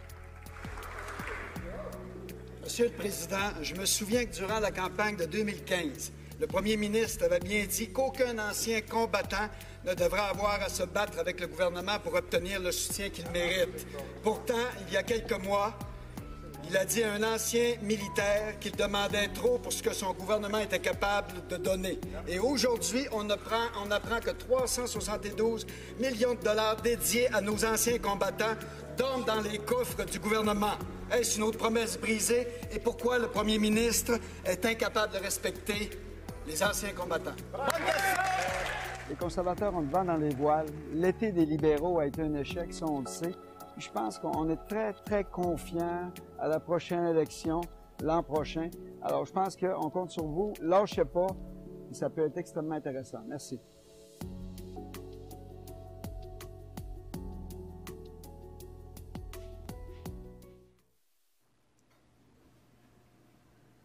Hey guys, it's amazing. Guess what? Hundreds of people are watching us on Facebook, on YouTube, and at conservative.ca. Thank you, everybody, for joining us. I'm Shannon Stubbs, the Member of Parliament for Lakeland, here with all of my good friends and champions of the energy sector and of responsible resource development. Candice Bergen, maybe everyone can introduce themselves. Sure, I'm Candice Bergen. I was the Shadow Cabinet Minister for Natural Resources before you and Mark Strahl. Yeah, I was happy to serve as your deputy in that role, work with you. Shannon and I, the first time we chatted about pipelines, we were both so passionate about it. We were doing our girl yell talking. That's right. That's right. And I think I was in the middle of you guys then too. Right? You were, John, I because you were on the was, committee. I was. Who knew that back then how badly they would mess up on this file? I mean, we knew that they didn't like the energy. We did. We did. We knew they didn't like the energy sector, but they actually seem like they're out to destroy it, the energy sector. Anyway, sorry, let's keep the introductions going. John Barlow, Member of Parliament for Foothills and the Shadow Minister for Employment, Workforce Development, and Labor. All which are impacted by responsibility. Yeah, absolutely. I'm Todd Doherty, Member of Parliament for Caribou Bridge, Georgia, and I'm the Shadow Minister for Fisheries, Oceans, Canadian Coast Guard. And let's not let Canadians forget what Justin Trudeau said the first time that he actually spoke to the world, really, was that under his watch that Canada would become known more for our resourcefulness than our resources. And isn't that the truth? In our head than in the ground. Yeah. Well, nothing much in his head. We'll be phasing As it if, out. I'm going to get back as to if we Chile. can't be known for both those things. Yeah. Pierre. I'm Pierre Lemieux. I'm the Conservative candidate for Glengarry Prescott Russell, which is a riding right beside Ottawa, not very far from here. And I served as a Conservative Member of Parliament for 10 years, from 2006 through to 2015. So through those intense minority governments we had, and also when we had that strong, stable, national majority Conservative government, which is what I think Canadians want now, right? They want stability, they want maturity, they want transparency, and that's what we're offering them, especially in the pipeline field. That's right, and part of the vision of that government and ours remain as Conservatives that Canada could be a global energy superpower, and how important the energy sector is to every single corner of our country, but also how important it is for the prominent and powerful role that Canada can play in the world to continue to provide responsible oil and gas for the world's growing oil and gas demand. Stephanie, what do you introduce? Sure, I'm Stephanie Kuzy. I'm the Member of Parliament for Calgary-Minipur and the Shadow Cabinet Minister for Democratic Institutions. But coming from Calgary, Shannon, I just have to say, certainly our natural resources sector has just been decimated by this horrible government. And I'm so glad it's you who's our Shadow Cabinet Minister who is leading the charge, not only for Calgarians, not only for Albertans, but for Canadians against what is totally the attack on our natural resources sector. So Shannon, thank goodness for you. Thanks for being part of a team and for doing such a great job as a Shadow Cabinet Minister. Well, thank you, Stephanie. And Andrew Scheer, of course, has made this one of his #1 priorities to fight for the hundreds of thousands of Canadians whose livelihoods depend on energy. And quite clearly, our Conservative team really is the only party that will advocate for the people employed in energy and for all the other people in all the other sectors whose jobs also depend on the energy sector. So these are all the issues that are at stake in the 2019 election. I understand that just over $20,000 has been raised. Wow. Thank so much, Canada. Yes, and of course every single bit counts as we get ready for the next election. So if you can help out by sharing our conversation and with your friends and with your followers, give a little bit more and encourage your friends and neighbors to do the same. I know we're going to be set to beat those Liberals in the 2019 And election. I think it's really important that that people know, when we talk about pipelines, it's not just about the pipeline.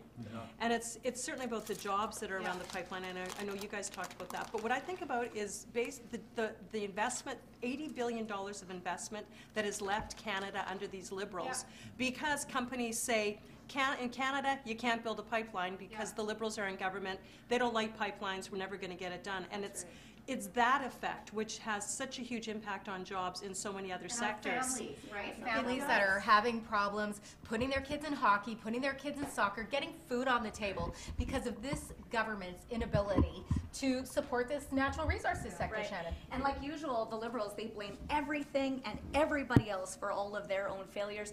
You know, they try to pretend that this is just a result of global oil prices and that everything that is happening to the energy sector is out of their control. We know that's just not true. The reality is that the devastating, massive scale of investment losses has been since the Liberals took office. And it is because of their layering on of anti-energy policies and their bad decisions. Look, at the same time, the U.S. is building pipelines, reducing taxes. In fact, the minute we got the Liberals got into government, they remember the U.S. had just lifted their ban on oil exports. The U.S. They're doing things so that they can sell and produce more. Immediately when the Liberals got into government, they started shutting it down, including the ban off the BC coast. Tanker ban. So it's like they purposefully want to shut down the oil and gas sector and the natural resources sector. Not at all. My riding at Caribou Prince George, we used to be able to drive around, and we had a lot of workers that lived in our area in Prince George, but worked in the oil sands. A lot of Alberta license plates. Our two provinces have very close ties traditionally. We have familial ties as well as business ties. And I was meeting with one of our car dealerships last week, back when we were back in the riding. I said, so how are things going? We just had a big announcement with Canada LNG, but it doesn't seem, it was a 24-hour news cycle. And why is that? Why isn't there a lot of excitement going on? And the gentleman I was talking to, he said, look, there's a lot of concern with this government that's in, both our provincial and our federal government. They don't believe it's going to happen. Look at what happened with Kinder Morgan. And he went on to say, you know, when I first moved up here and started to work at this dealership, all of the workers that were coming in, they were buying the trucks. They were buying the rigs so that they could either service the oil sands. They work in the oil sands. They had a business that actually supplied the oil sands and those projects with pipe or with different types of contracts. And we're not seeing that anymore. Right. Well, you talk about the fact, and we talk about this being an Alberta thing a lot, but it's not. You look at the General Electric factory in Peterborough makes turbines for pipelines. They were going to expand their facility, go from about 350 employees to doubling that. But when the Energy East was canceled and Trans Mountain is now in limbo, instead of expanding that plant, they're now closing it. That's right. So that's, instead of having 700 jobs, they're losing 350.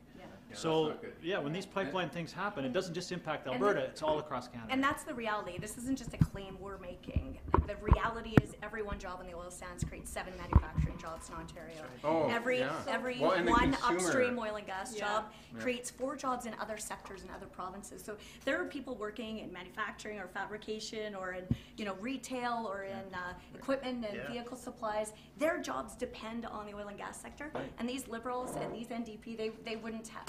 They make people think that's not true. Remember Justin Trudeau telling the oil sand worker when he asked him, what should I be doing? Right. I'm going to lose my home. I'm going to lose my house and my cars. And what am I going to do? And his message to that worker was just hang in there.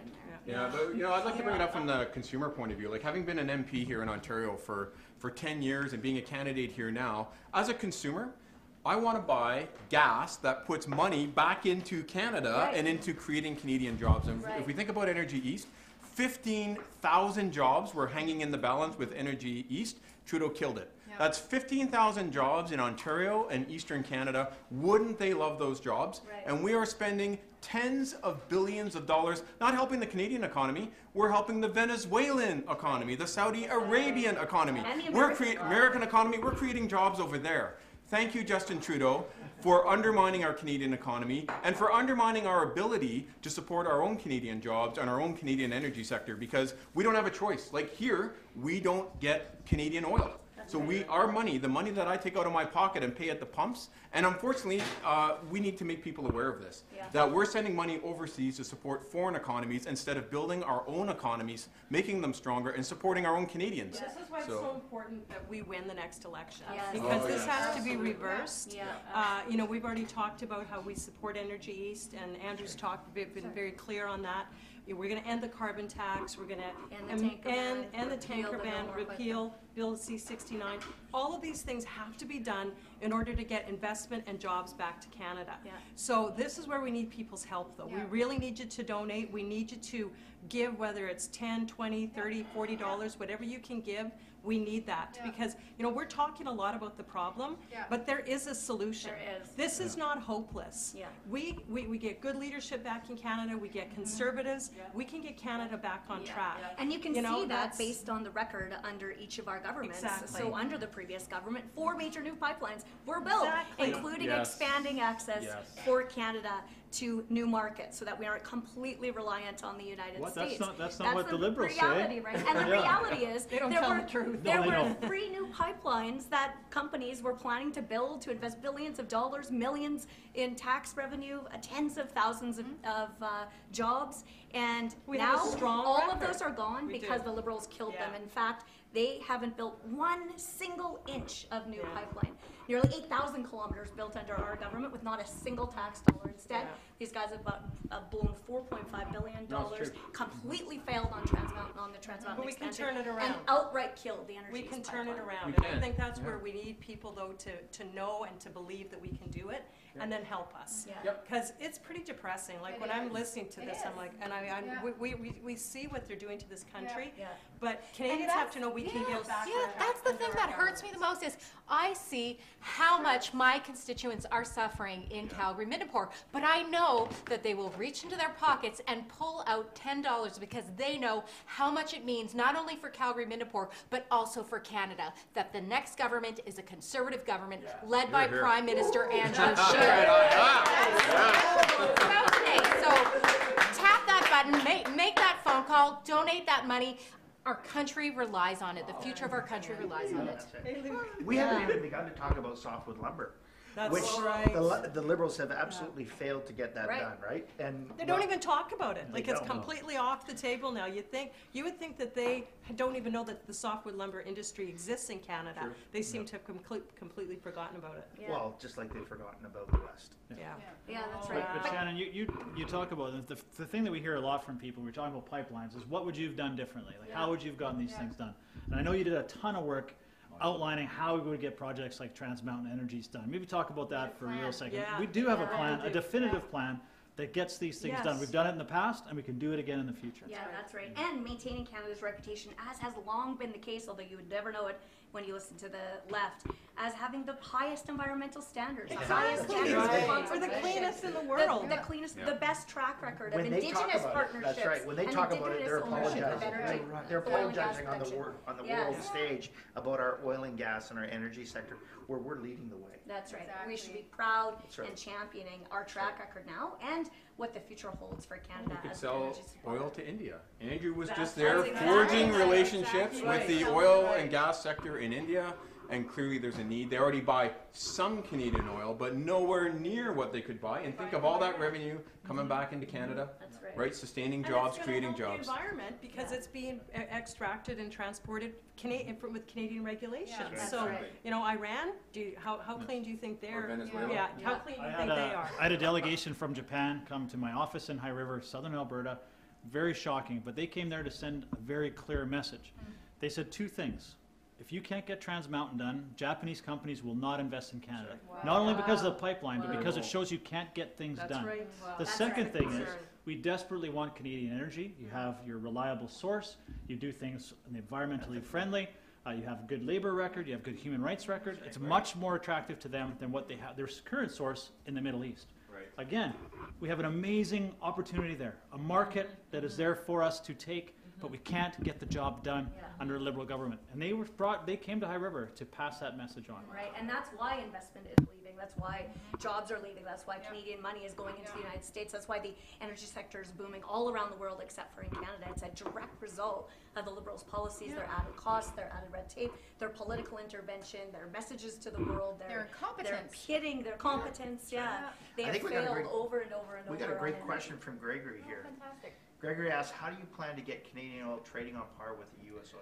Well, this is why the pipeline question is so important, and that's why Conservatives unequivocally support pipeline infrastructure in all directions. And so our biggest task will be to set the conditions so that the private sector can invest again in building pipelines and in creating this crucial infrastructure. And so what we will need to do is provide them certainty, clarity, predictability, concrete timelines, and we'll have to get rid of their No More Pipelines Bill, C-69, we'll have to get rid of the carbon tax, get rid of the tanker ban, get rid of the offshore drilling ban, and so that the private sector can do what they are experts in and build that crucial infrastructure and create tens of thousands of jobs. And I think the important thing is that, what I see at least, and what people in my riding see, is that Liberal ideology is hurting us. Like, it's hurting us financially, it's hurting us with respect to jobs, but it's all ideology. Like this ban on pipelines, ban on tanker traffic, it's Liberal ideology, and I think we sometimes think, oh,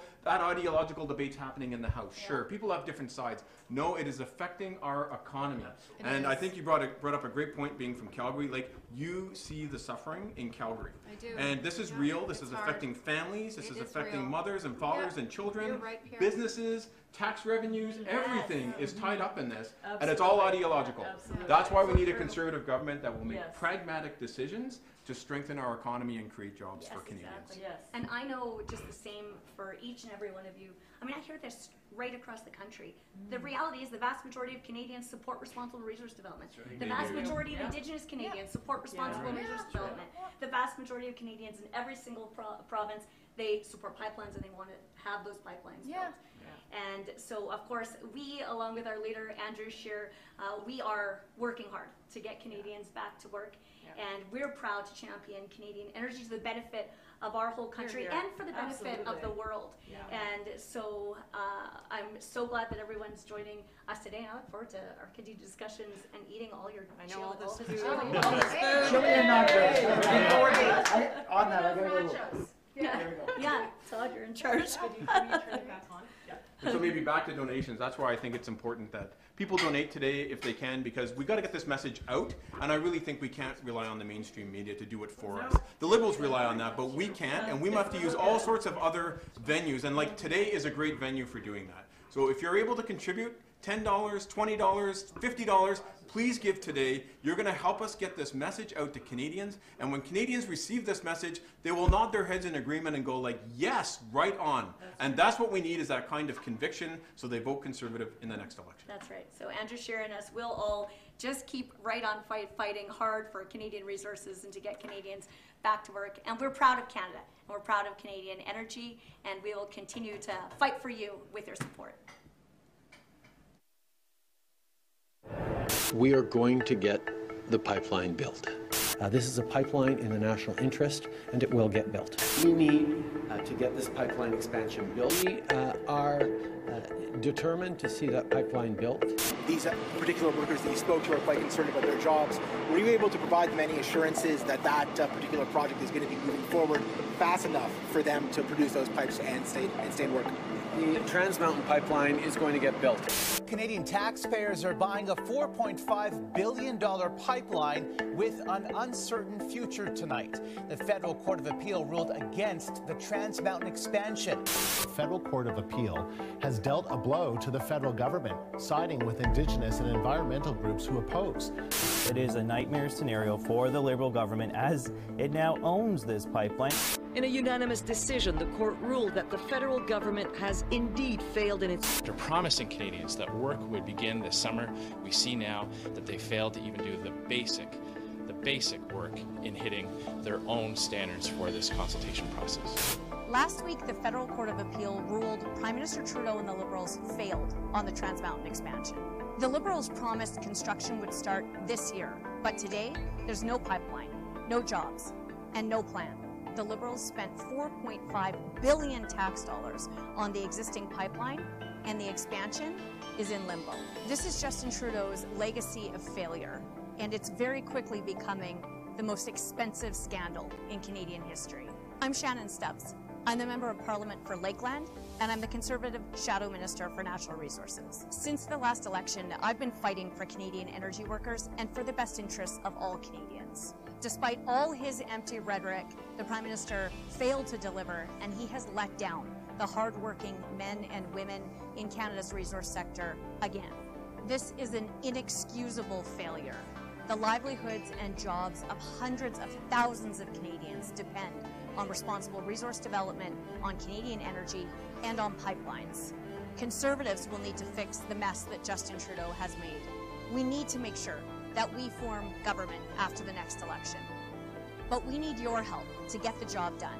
Donate, get involved, help make Justin Trudeau a one-term Prime Minister.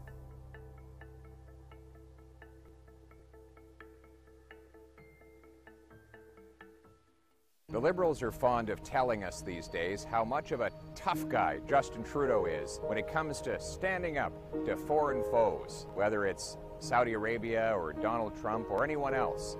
But is he really so tough? Let's start with the Saudis. Now, you'll recall the Trudeau government sent out a tough-talking tweet about Saudi Arabia on human rights.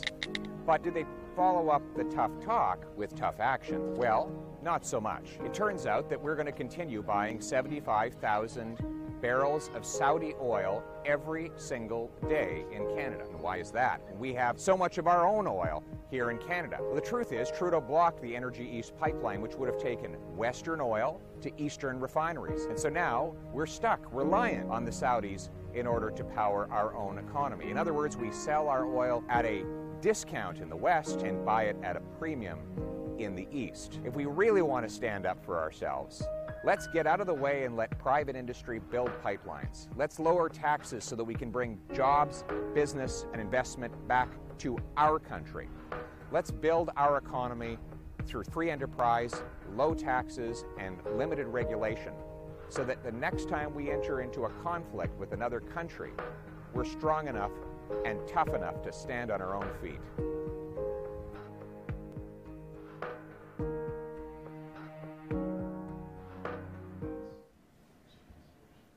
So, this weekend next year will be the last weekend before voting day. And we're kicking off tomorrow with a big rally. So I've got some friends, some colleagues, some candidates running for us in the next election who are staying in Ottawa for a big rally tomorrow. We thought, let's get together, have some snacks, maybe some of Saskatchewan's finest exports, the champagne of the prairies. And we'll just get together, we'll visit, we'll talk some policy, we'll share some recipes. What we're going to talk about next is one of the things that really gets me fired up in the House of Commons, the carbon tax. We just did a great talk on, I just heard from Shannon, and you were all chatting about pipelines. And the two are kind of linked a little bit. Because, they are, 100%. It is, because when investors around the world say, hey, do we want to put people back to work? Do we want to create jobs and opportunity in this country or that country? They look at whether or not a country is competitive. And you hear that word a lot, competitive. What does that mean? Well, it means if I put my time and resources in country A or country B, will I be able to succeed? And when you've got a government that is constantly throwing roadblocks up, whether it's with regulatory requirements or new taxes, those people who make those decisions say, you know what, I'm going to look at making those products or expanding in countries where I'm not having to fight against the government. So, carbon tax. Let me get one thing off my chest right now.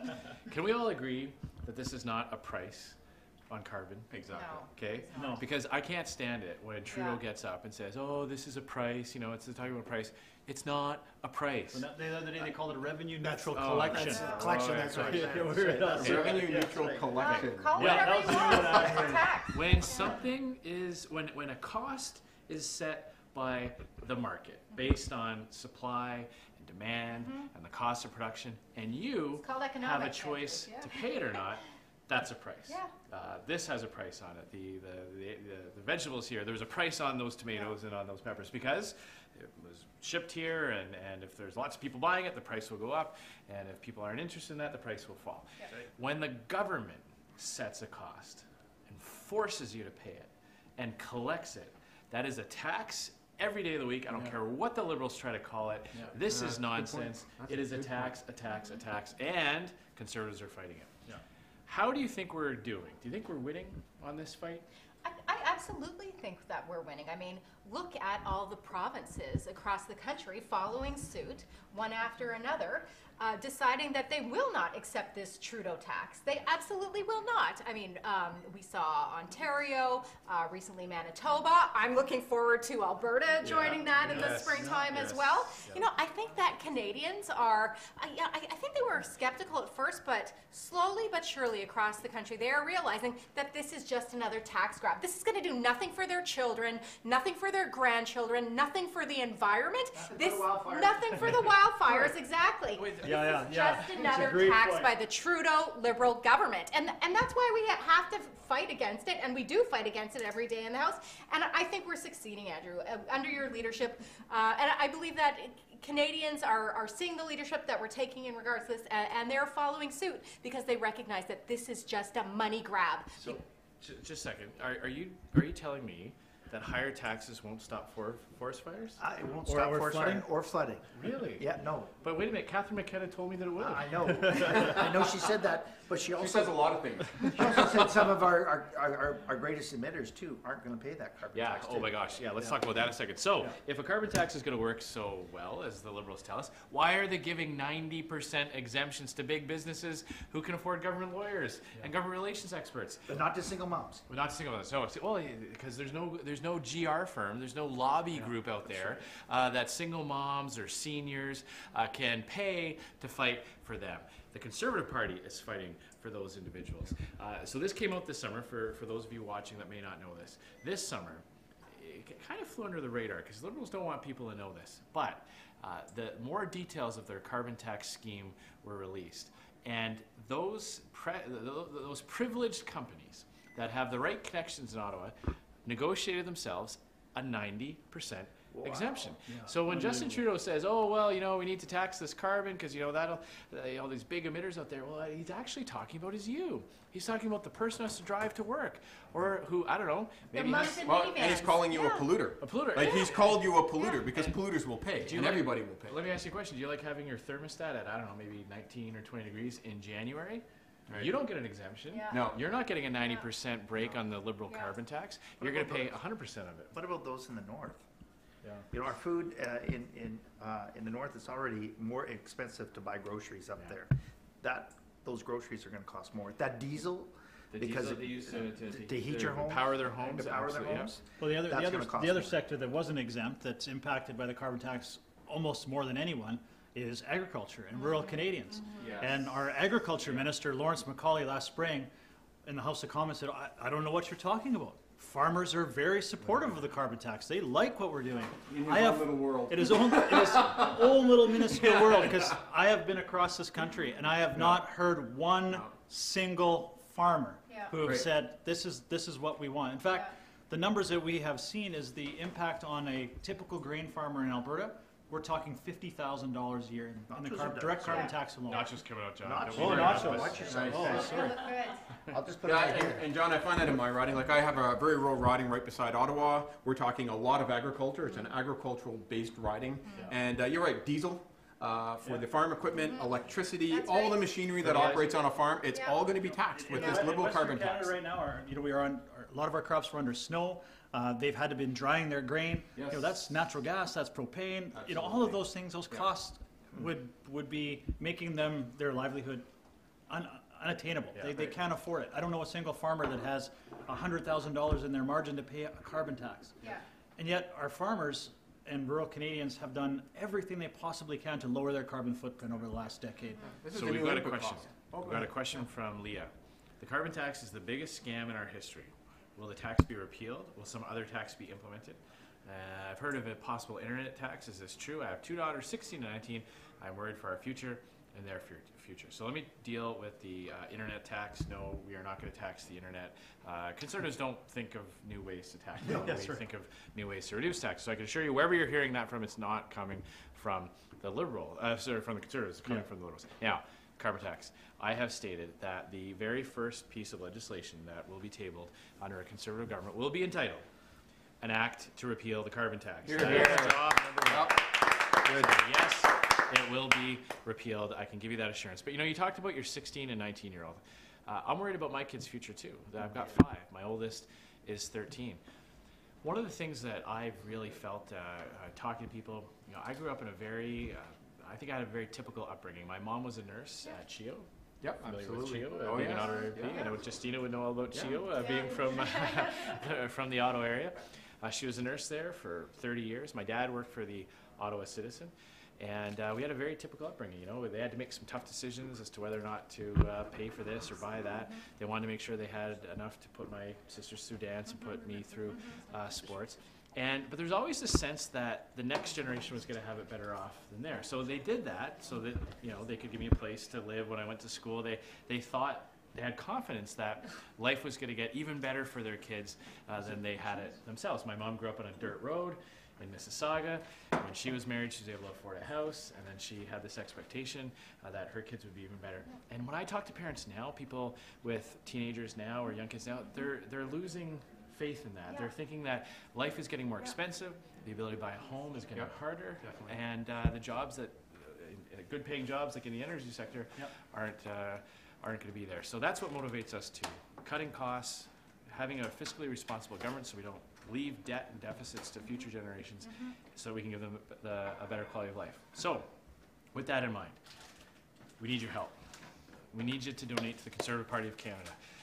These elections that come along, they require volunteers and resources. We need to put lawn signs up, pay for advertisements. We don't have lots of journalists writing favorable stories for us and immediately taking our side of things. We're talking about the carbon tax. How long did it take the media to stop calling the carbon tax a tax and start calling it a price? They did it the first time Justin Trudeau said it, they all started writing it.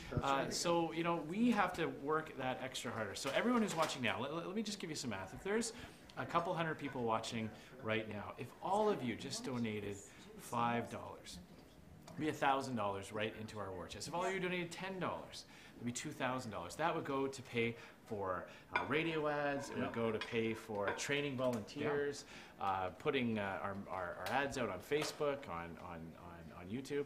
We've raised over $25,000 just in the last year. Thank you. Merci beaucoup à tout le monde, mais s'il vous plaît, si vous n'avez pas fait un don jusqu'à maintenant, s'il vous plaît, faire un don, parce que nous avons besoin de votre assistance. Let me ask you, everyone who's watching right now, think about that time that Justin Trudeau drove you the most crazy. Whether it was, how do we choose, Andrew? Well, let's run through a few.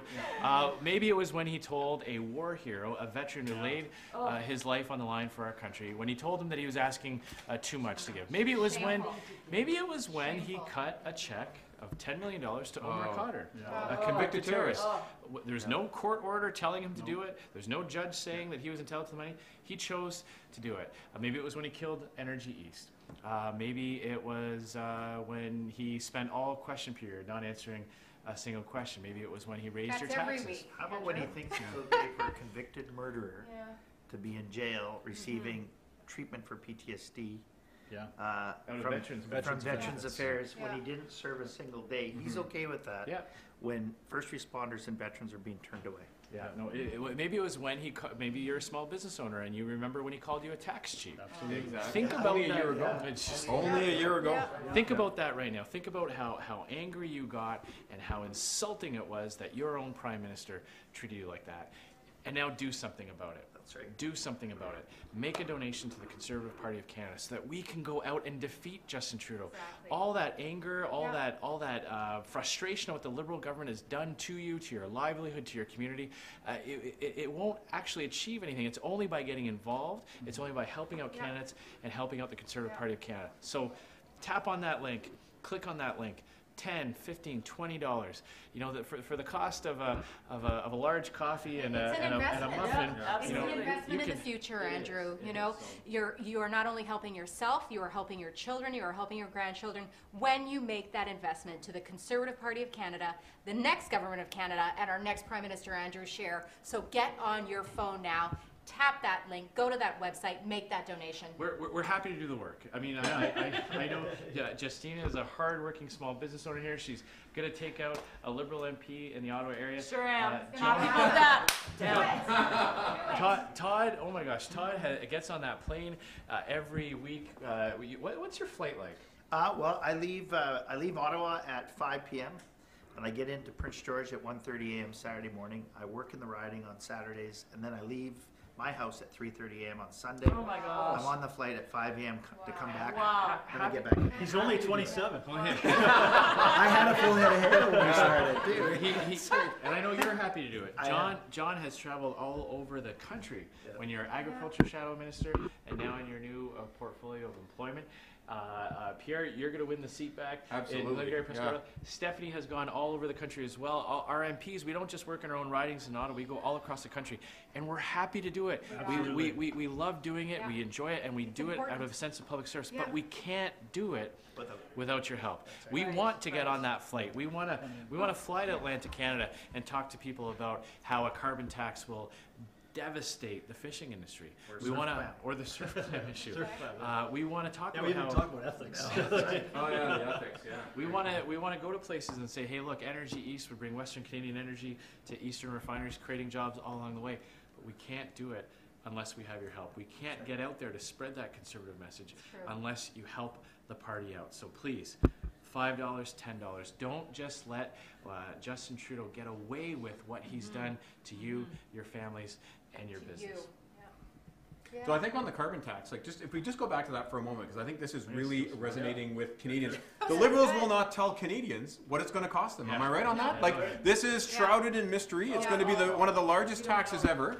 And we don't know. Canadians have no idea what the cost will be to them. Not because the Liberals don't know, because the Liberals will not tell Canadians, they will not tell you what the cost of the carbon tax will be to you. And I think that is a lack of transparency to bring down major legislation like that with no context for Canadians, without them being able to say, well, what's the impact on my family, and do I support this? Pouring money. Like, I always picture a big vacuum with the Liberal logo on the side, sucking money out of the economy, because that's what they're doing. And if I read right, about $10 billion is what the PBO said. The Parliamentary Budget Officer said this will suck about $10 billion out of the economy. Well, that's 2 percentage points on the GST. Like, when, as Conservatives, we lowered the GST by 1 point. The cost was about $5 billion. By 2 points. So this is like an increase in the GST, 2 points, going up to 7%. So the Liberals really have to be more transparent on this, because it will affect the lives of Canadians. Well, we know why they're hiding it, because we know the cost is going to be hit hardest on those who can afford it the least. We know that those who have to choose between keeping their thermostat at 20 or 16 or buying prescription drugs or groceries or driving across town. You know, I know people who have 2 or 3 jobs, and they have to run from one part of the GTA to the other, one part of Ottawa to the other. C'est pas facile. Il coûte très cher quand les gens doivent conduire souvent pendant la semaine. It's not fair to those people to say, hey, guess what? Here's a new tax. It's going to drive up the cost of everything. But don't worry, because we gave a big exemption to big corporations. But they don't care, right? And I will attest that the Liberals don't care. They don't care the impact this has on Canadian industry, on entrepreneurs, on small businesses, or Canadian families. They want to go to their global friends, the United Nations, and Leonardo DiCaprio, and these people say, look what we are doing for the globe, and aren't we the greatest people that are out there? And they want the money. Are you telling me that Leonardo DiCaprio is not a meteorologist? He's not some kind of expert in global weather patterns? I've been waiting to see him on the Weather Channel. On that yacht of his. I gotta tell you, sometimes I just wish actors just kept with acting.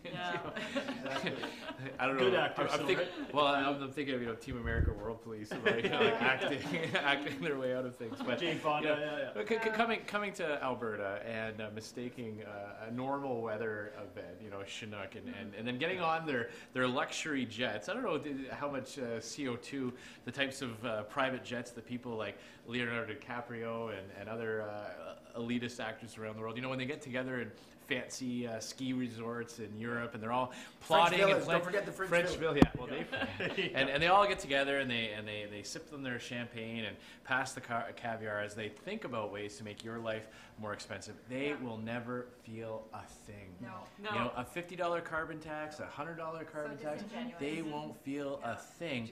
Socialists. Oh, exactly. Exactly. Not champagne. Well, this is the, Leonardo DiCaprio is the guy that took his private jet to celebrate New Year's Eve in a few different time zones that one year a couple of years ago, right? I'd love to know what that costs. While the rest of us are at home, celebrating with our friends and family and watching every dollar that we spend. So a lobster fisherman that has to get up at 3 a.m. to get his boat out in time to get his day's catch in. He's got to pay more, but Leonardo, I think it's pretty special that he spent New Year's in several time zones. That's very meaningful. He won't feel. I'm sure he recycled his empty champagne bottles. Like I'm sure he did something. Anyway, we've got one more segment left in our countdown to next year, countdown to the next election. So we're going to take a bit of a break. We're going to start to eat some of those wonderful snacks we've been prepared. But one more thing. Please donate. We want to get out there and fight for you in the next election. Pierre Poliver has a video that we're going to show you now. While you're watching that, if you want to, click a link and open up a new window and make that donation. None of this, all of this great policy that the Conservative Party is putting forward, our commitment to fight for you on your behalf, we can't do it unless we have your help. So, merci beaucoup. Enjoy the video. Yay. Member of Parliament for downtown Toronto, Bill Morneau, represents Bay Street. But as you look out at those massive corporate skyscrapers and the wealthy millionaire CEOs like Bill Morneau who work there, you might miss something. 40% of the children that live in the finance minister's riding are below the poverty line. That is one of the highest poverty rates for any federal constituency in Canada. Kind of ironic given that there's no minister who has more power to do something about it. So what is he doing? Well, he's introducing a massive new carbon tax that will raise the price of gas, home heating, groceries, clothing, and other goods that are brought to stores by truck and train. According to Stats Canada, poor households spend a third more of their family income on these items than do rich households. In other words, the tax will take the most from those with the least. How much will it take? Well, we don't know for sure because Bill Morneau and his boss Justin Trudeau won't tell us. I filed access to information requests to get the documents asking how much middle class and poor Canadians will pay under this new tax. And I got the documents. Only problem is all the numbers are blacked out. It's a cover-up, the carbon tax cover-up. Under the leadership of Andrew Scheer, we've been fighting back, demanding to know what this tax will cost. And we're going to continue our fight because our goal is not only to end this cover-up, but to replace this government with one that respects taxpayers, balances the budget, and leaves more money in the pockets of people who earned it. In other words, we're going to put people before government. If you agree with that vision, you need to take action. Donate to the Conservative Party so that our leader, Andrew Scheer, can take the fight to the tax and spend Liberals in the next election.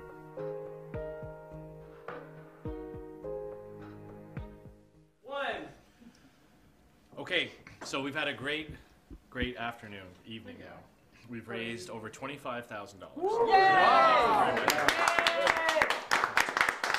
Thank you. We've eaten way too much. Speak for yourself. We're just starting. You haven't tried the chili yet. Okay, well, I've got room. There you go. There's a bowl of peanut M&Ms in the living room, and they are my kryptonite. I cannot stop on Well, it. this is brie cheese with pecans, and what's on it? Brown Kahlua and brown sugar. Oh, wow. Yeah, it's really good. When we're done, I will eat all of it. Wow. So we've covered a lot of topics. We've gotten through most of the big issues that we've dealt with over the past summer. Justin Trudeau's summer, a failure. But just before we stop talking about the carbon tax, Todd brought up another very important issue I thought we should touch on just before we kind of wrap up the afternoon, and that is the Liberal problem with ethics. The scandals that we've seen. Big problem. You know, it's really bad. It's dangerous. That does look like Justin Trudeau, he had this line that I actually agreed with him when he was first elected as Prime Minister. He said, sunlight is the best disinfectant, right? So I remember that. I don't know if he remembers it, but just soon after that, we saw that he was the first prime minister to be found guilty of breaking Canada's ethics laws when he accepted an illegal gift. Right. The first prime minister ever, right? That's right. Yeah, first prime minister. Really? Ever. Then Bill Morneau. Remember when he forgot about that French villa? I know exactly. I know exactly how many French villas I have.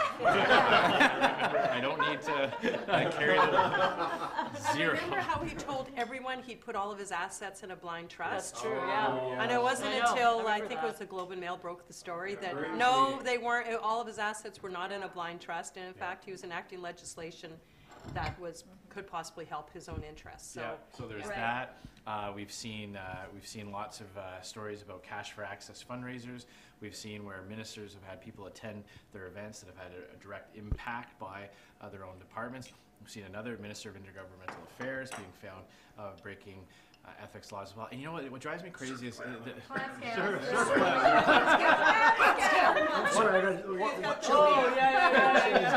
walk us through the clam scale. Yeah. So here we have the former fisheries minister Dominic LeBlanc, who took a lucrative surf clam quota away from a community. Really, is what it was. The surf clam industry was developed off the shores of Grand Bank, Newfoundland. And really brought stability to that community over 4 centuries of fishing history in that community, but ups and downs, cyclical. But they developed the surf clam fishery, and Dominic LeBlanc saw it in his way to take a part of that lucrative surf clam quota and award it to a sitting Liberal MP's brother, a former Liberal MP colleague, and wait, it gets better. One of his wife's first cousins as well too. Now he awarded it to them all in the spirit of reconciliation, yet that group had the least amount of Indigenous participation. They didn't have a boat. No boat. And they had no way of, they weren't even incorporated actually until weeks after being given the quota. But they were Liberal friends and family. Yeah. Liberal friends and That family. seems to be the connection with the Liberals, is if you're a donor, when they say, family member. When they say they wanted to be the most open and transparent government, true. It is truly transparent that if you are a Liberal family and friend, you get the job, you get the position, and you get the Scott Brayson right now at a King's Hess with the shipbuilding contract. So well-known connections to the company that was lobbying to cancel a contract. Now we see a vice admiral in the Canadian Navy fired. Well, I guess he's not fired. He's on. Is he on leave with? He's suspended. Well, anyway. and they've charged him. They've charged him with breach of trust. Now he's trying to make his defense. We don't know what the documents say, but his defense is that there are documents that the government has, that this Liberal cabinet has, that he needs to have access for in order to have a fair trial. And we believe in an independent judiciary, but we believe that a defense should be able to make its case. Right. And it will be up to the judge to determine that, but all the information should be provided. And now the Liberals are refusing to make those documents. What are they hiding? What are they hiding? And the president of the Treasury Board connected to Irving family, and there's no law that prevents the Liberals from releasing these documents. They absolutely can. It's not like there's a law there saying no cabinet document shall not be previous. Yeah. So all they have to do is release it, but it's always the cover-up, and the Liberals there's always something going on behind the scenes. I mean, we haven't even talked about the Prime Minister himself, the only Prime Minister in the history of Canada to have been convicted of breaking the law. He broke 4 sections of the ethics code. Yeah. This is what I think too. I think the consequences of these ethical failures. We know the devastating economic consequences of their failures in policy, and we know about the undermining of confidence in Canada as a place to invest and do business and create jobs. That's another consequence of their fiscal failures. But the consequences of their ethical failures, I don't know what you guys think, but I think it's that Canadians lose trust and confidence in the people they elect. They want their Prime Minister and their government to put Canadians first, to be fair, to put the interests of Canadians and their communities ahead of themselves, ahead of feathering their own nests or paying off their own buddies or benefiting themselves. And I think that is what is really actually devastating, is that catastrophic consequence on confidence and trust among Canadians in elected representatives to do the right thing. You know what Canadians did before when Liberals came into that kind of scandal? They wiped it out. They voted out. Yeah. They voted against them. Yeah. Au Québec, on se souvient très, très bien du scandale des commandites. On était au cœur du plus grand scandale jamais connu au Canada dans notre politique. Puis les Canadiens ont été très, très, très sévères. Puis est-ce que c'est juste moi ou il me semble que ce gouvernement-là est encore pire? Oh, absolument. Parce que c'est pas seulement un programme, c'est pas seulement un aspect. Le gouvernement libéral, c'est le problème avec les éthiques, c'est partout au gouvernement. Ouais. C'est pas seulement le programme de commandite. Il y a un grand bilan des échecs sur cette question. Non, je pense que les Canadiens vont avoir un choix à faire l'an prochain, puis il est assez facile. No, exactly. So we've had a great discussion here this afternoon. I want to thank our candidates, Pierre and Justina. Thank you. Thank you so much. Right on. All the way. Future MPs and our current MPs, Stephanie, Richard, merci beaucoup, John, Luke, Todd, Shannon, Candice. This is your Conservative team. This is your government in waiting. Ça, c'est l'équipe qui va donner aux Canadiens le gouvernement qu'il a besoin. This is the team that's going to give Canadians the government that it needs to see it through some very difficult times, both economically and with issues around the world. But we can't do it without your help. We need your help. We need you to get involved. We need you to volunteer, to get involved in these campaigns, deviens un bénévole pour un candidat. But also, we need you to make a donation in order to get our message out, in order to run the ads where we counter the liberal spin and the mainstream media narrative about all these questions. We need to run TV ads, we need to run radio ads, we need to get flyers out, and all that takes money. So please, if you're watching this, this is the final couple minutes, click on that link, tap on that link, make a donation. Tell me some of the things you see, quick around the table, tell me what a local campaign can do with $100. Oh, well, I mean, lit. So I mean, much. we need lit. Just Yeah, I'm willing to go literature, door to door, a little bit of and knock literature, on all exactly, those for people's $100. doors. But I mean, you need the lit to get there. I mean, that contributes a lot. I mean, you can talk as much as you want, but they need something to take home to their people. Hey, I live in a big riding. For me, like gas, driving around There the you riding. go. It's almost 13,000 square kilometer riding, and getting from one town to the next. And everything that we spend in campaigns has to be raised from volunteers. We can't be putting our own money into campaigns. We can't be taking any corporate donations. No. It all has to be, and so it should be. It all has to. We need donations, and it has to be accounted for. So, exactly, which is $100 donation, Shannon. Feeding volunteers. Oh my gosh. Our whole campaign depends on all of these volunteers pulling together and making sure that we can win in the next election. And sometimes I actually just like to make 20 sure 20 signs. Faire connaître notre programme partout dans les plusieurs municipalités. 50 municipalités dans ma circonscription. Avec $100, on peut être sûr que les gens d'une de ces municipalités-là vont savoir c'est quoi notre programme puis pourquoi voter pour nous. Okay, with a $100 donation.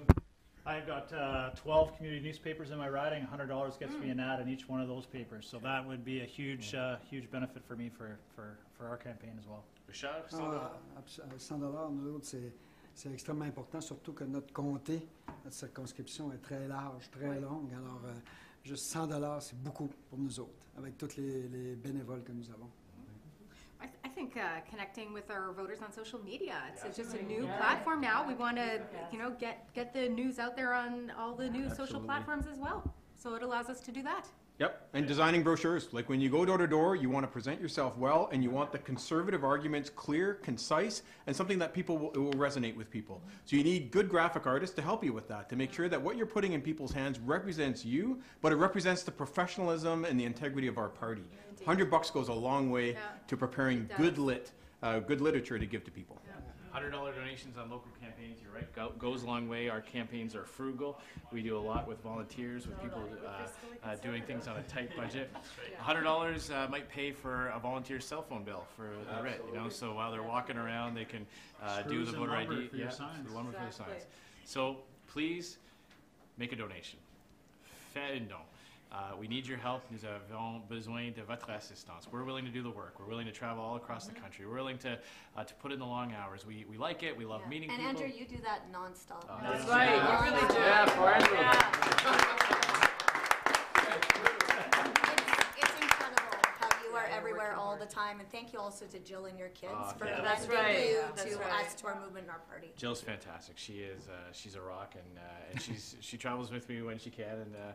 But thank you for that. Thank you for your assistance. Please, one last time, if you're watching this right now and you haven't done so already, $10, $15, $20, $100. We talked about the tax. Have we talked about the tax credit recently? Yeah. $100 donation, you get 75 back. You give us 100, you get 75 back. It only costs you $25. So for a $25 out-of-pocket expense, you can give us 100, and we can leverage that into talking to more and more Canadians. So please, une dernière fois, s'il vous plaît, faites un don. On a besoin de votre assistance. We need your help. We're going to win in 2019. Yeah. We're all going to work together and do it. Thanks very much. With you.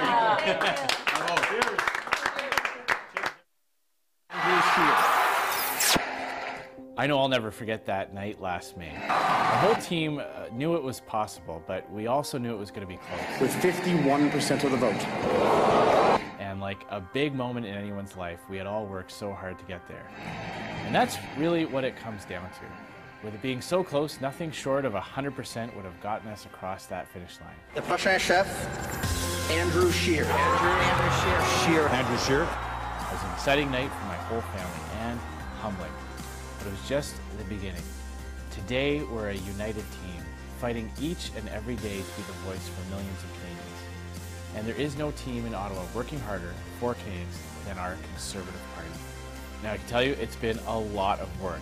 There are very long days, and lots of those days are spent on the road, away from my family. I miss a lot of school plays and bedtimes. But I'm making sure we're meeting with Canadians in every corner of our country. I've loved every second of it.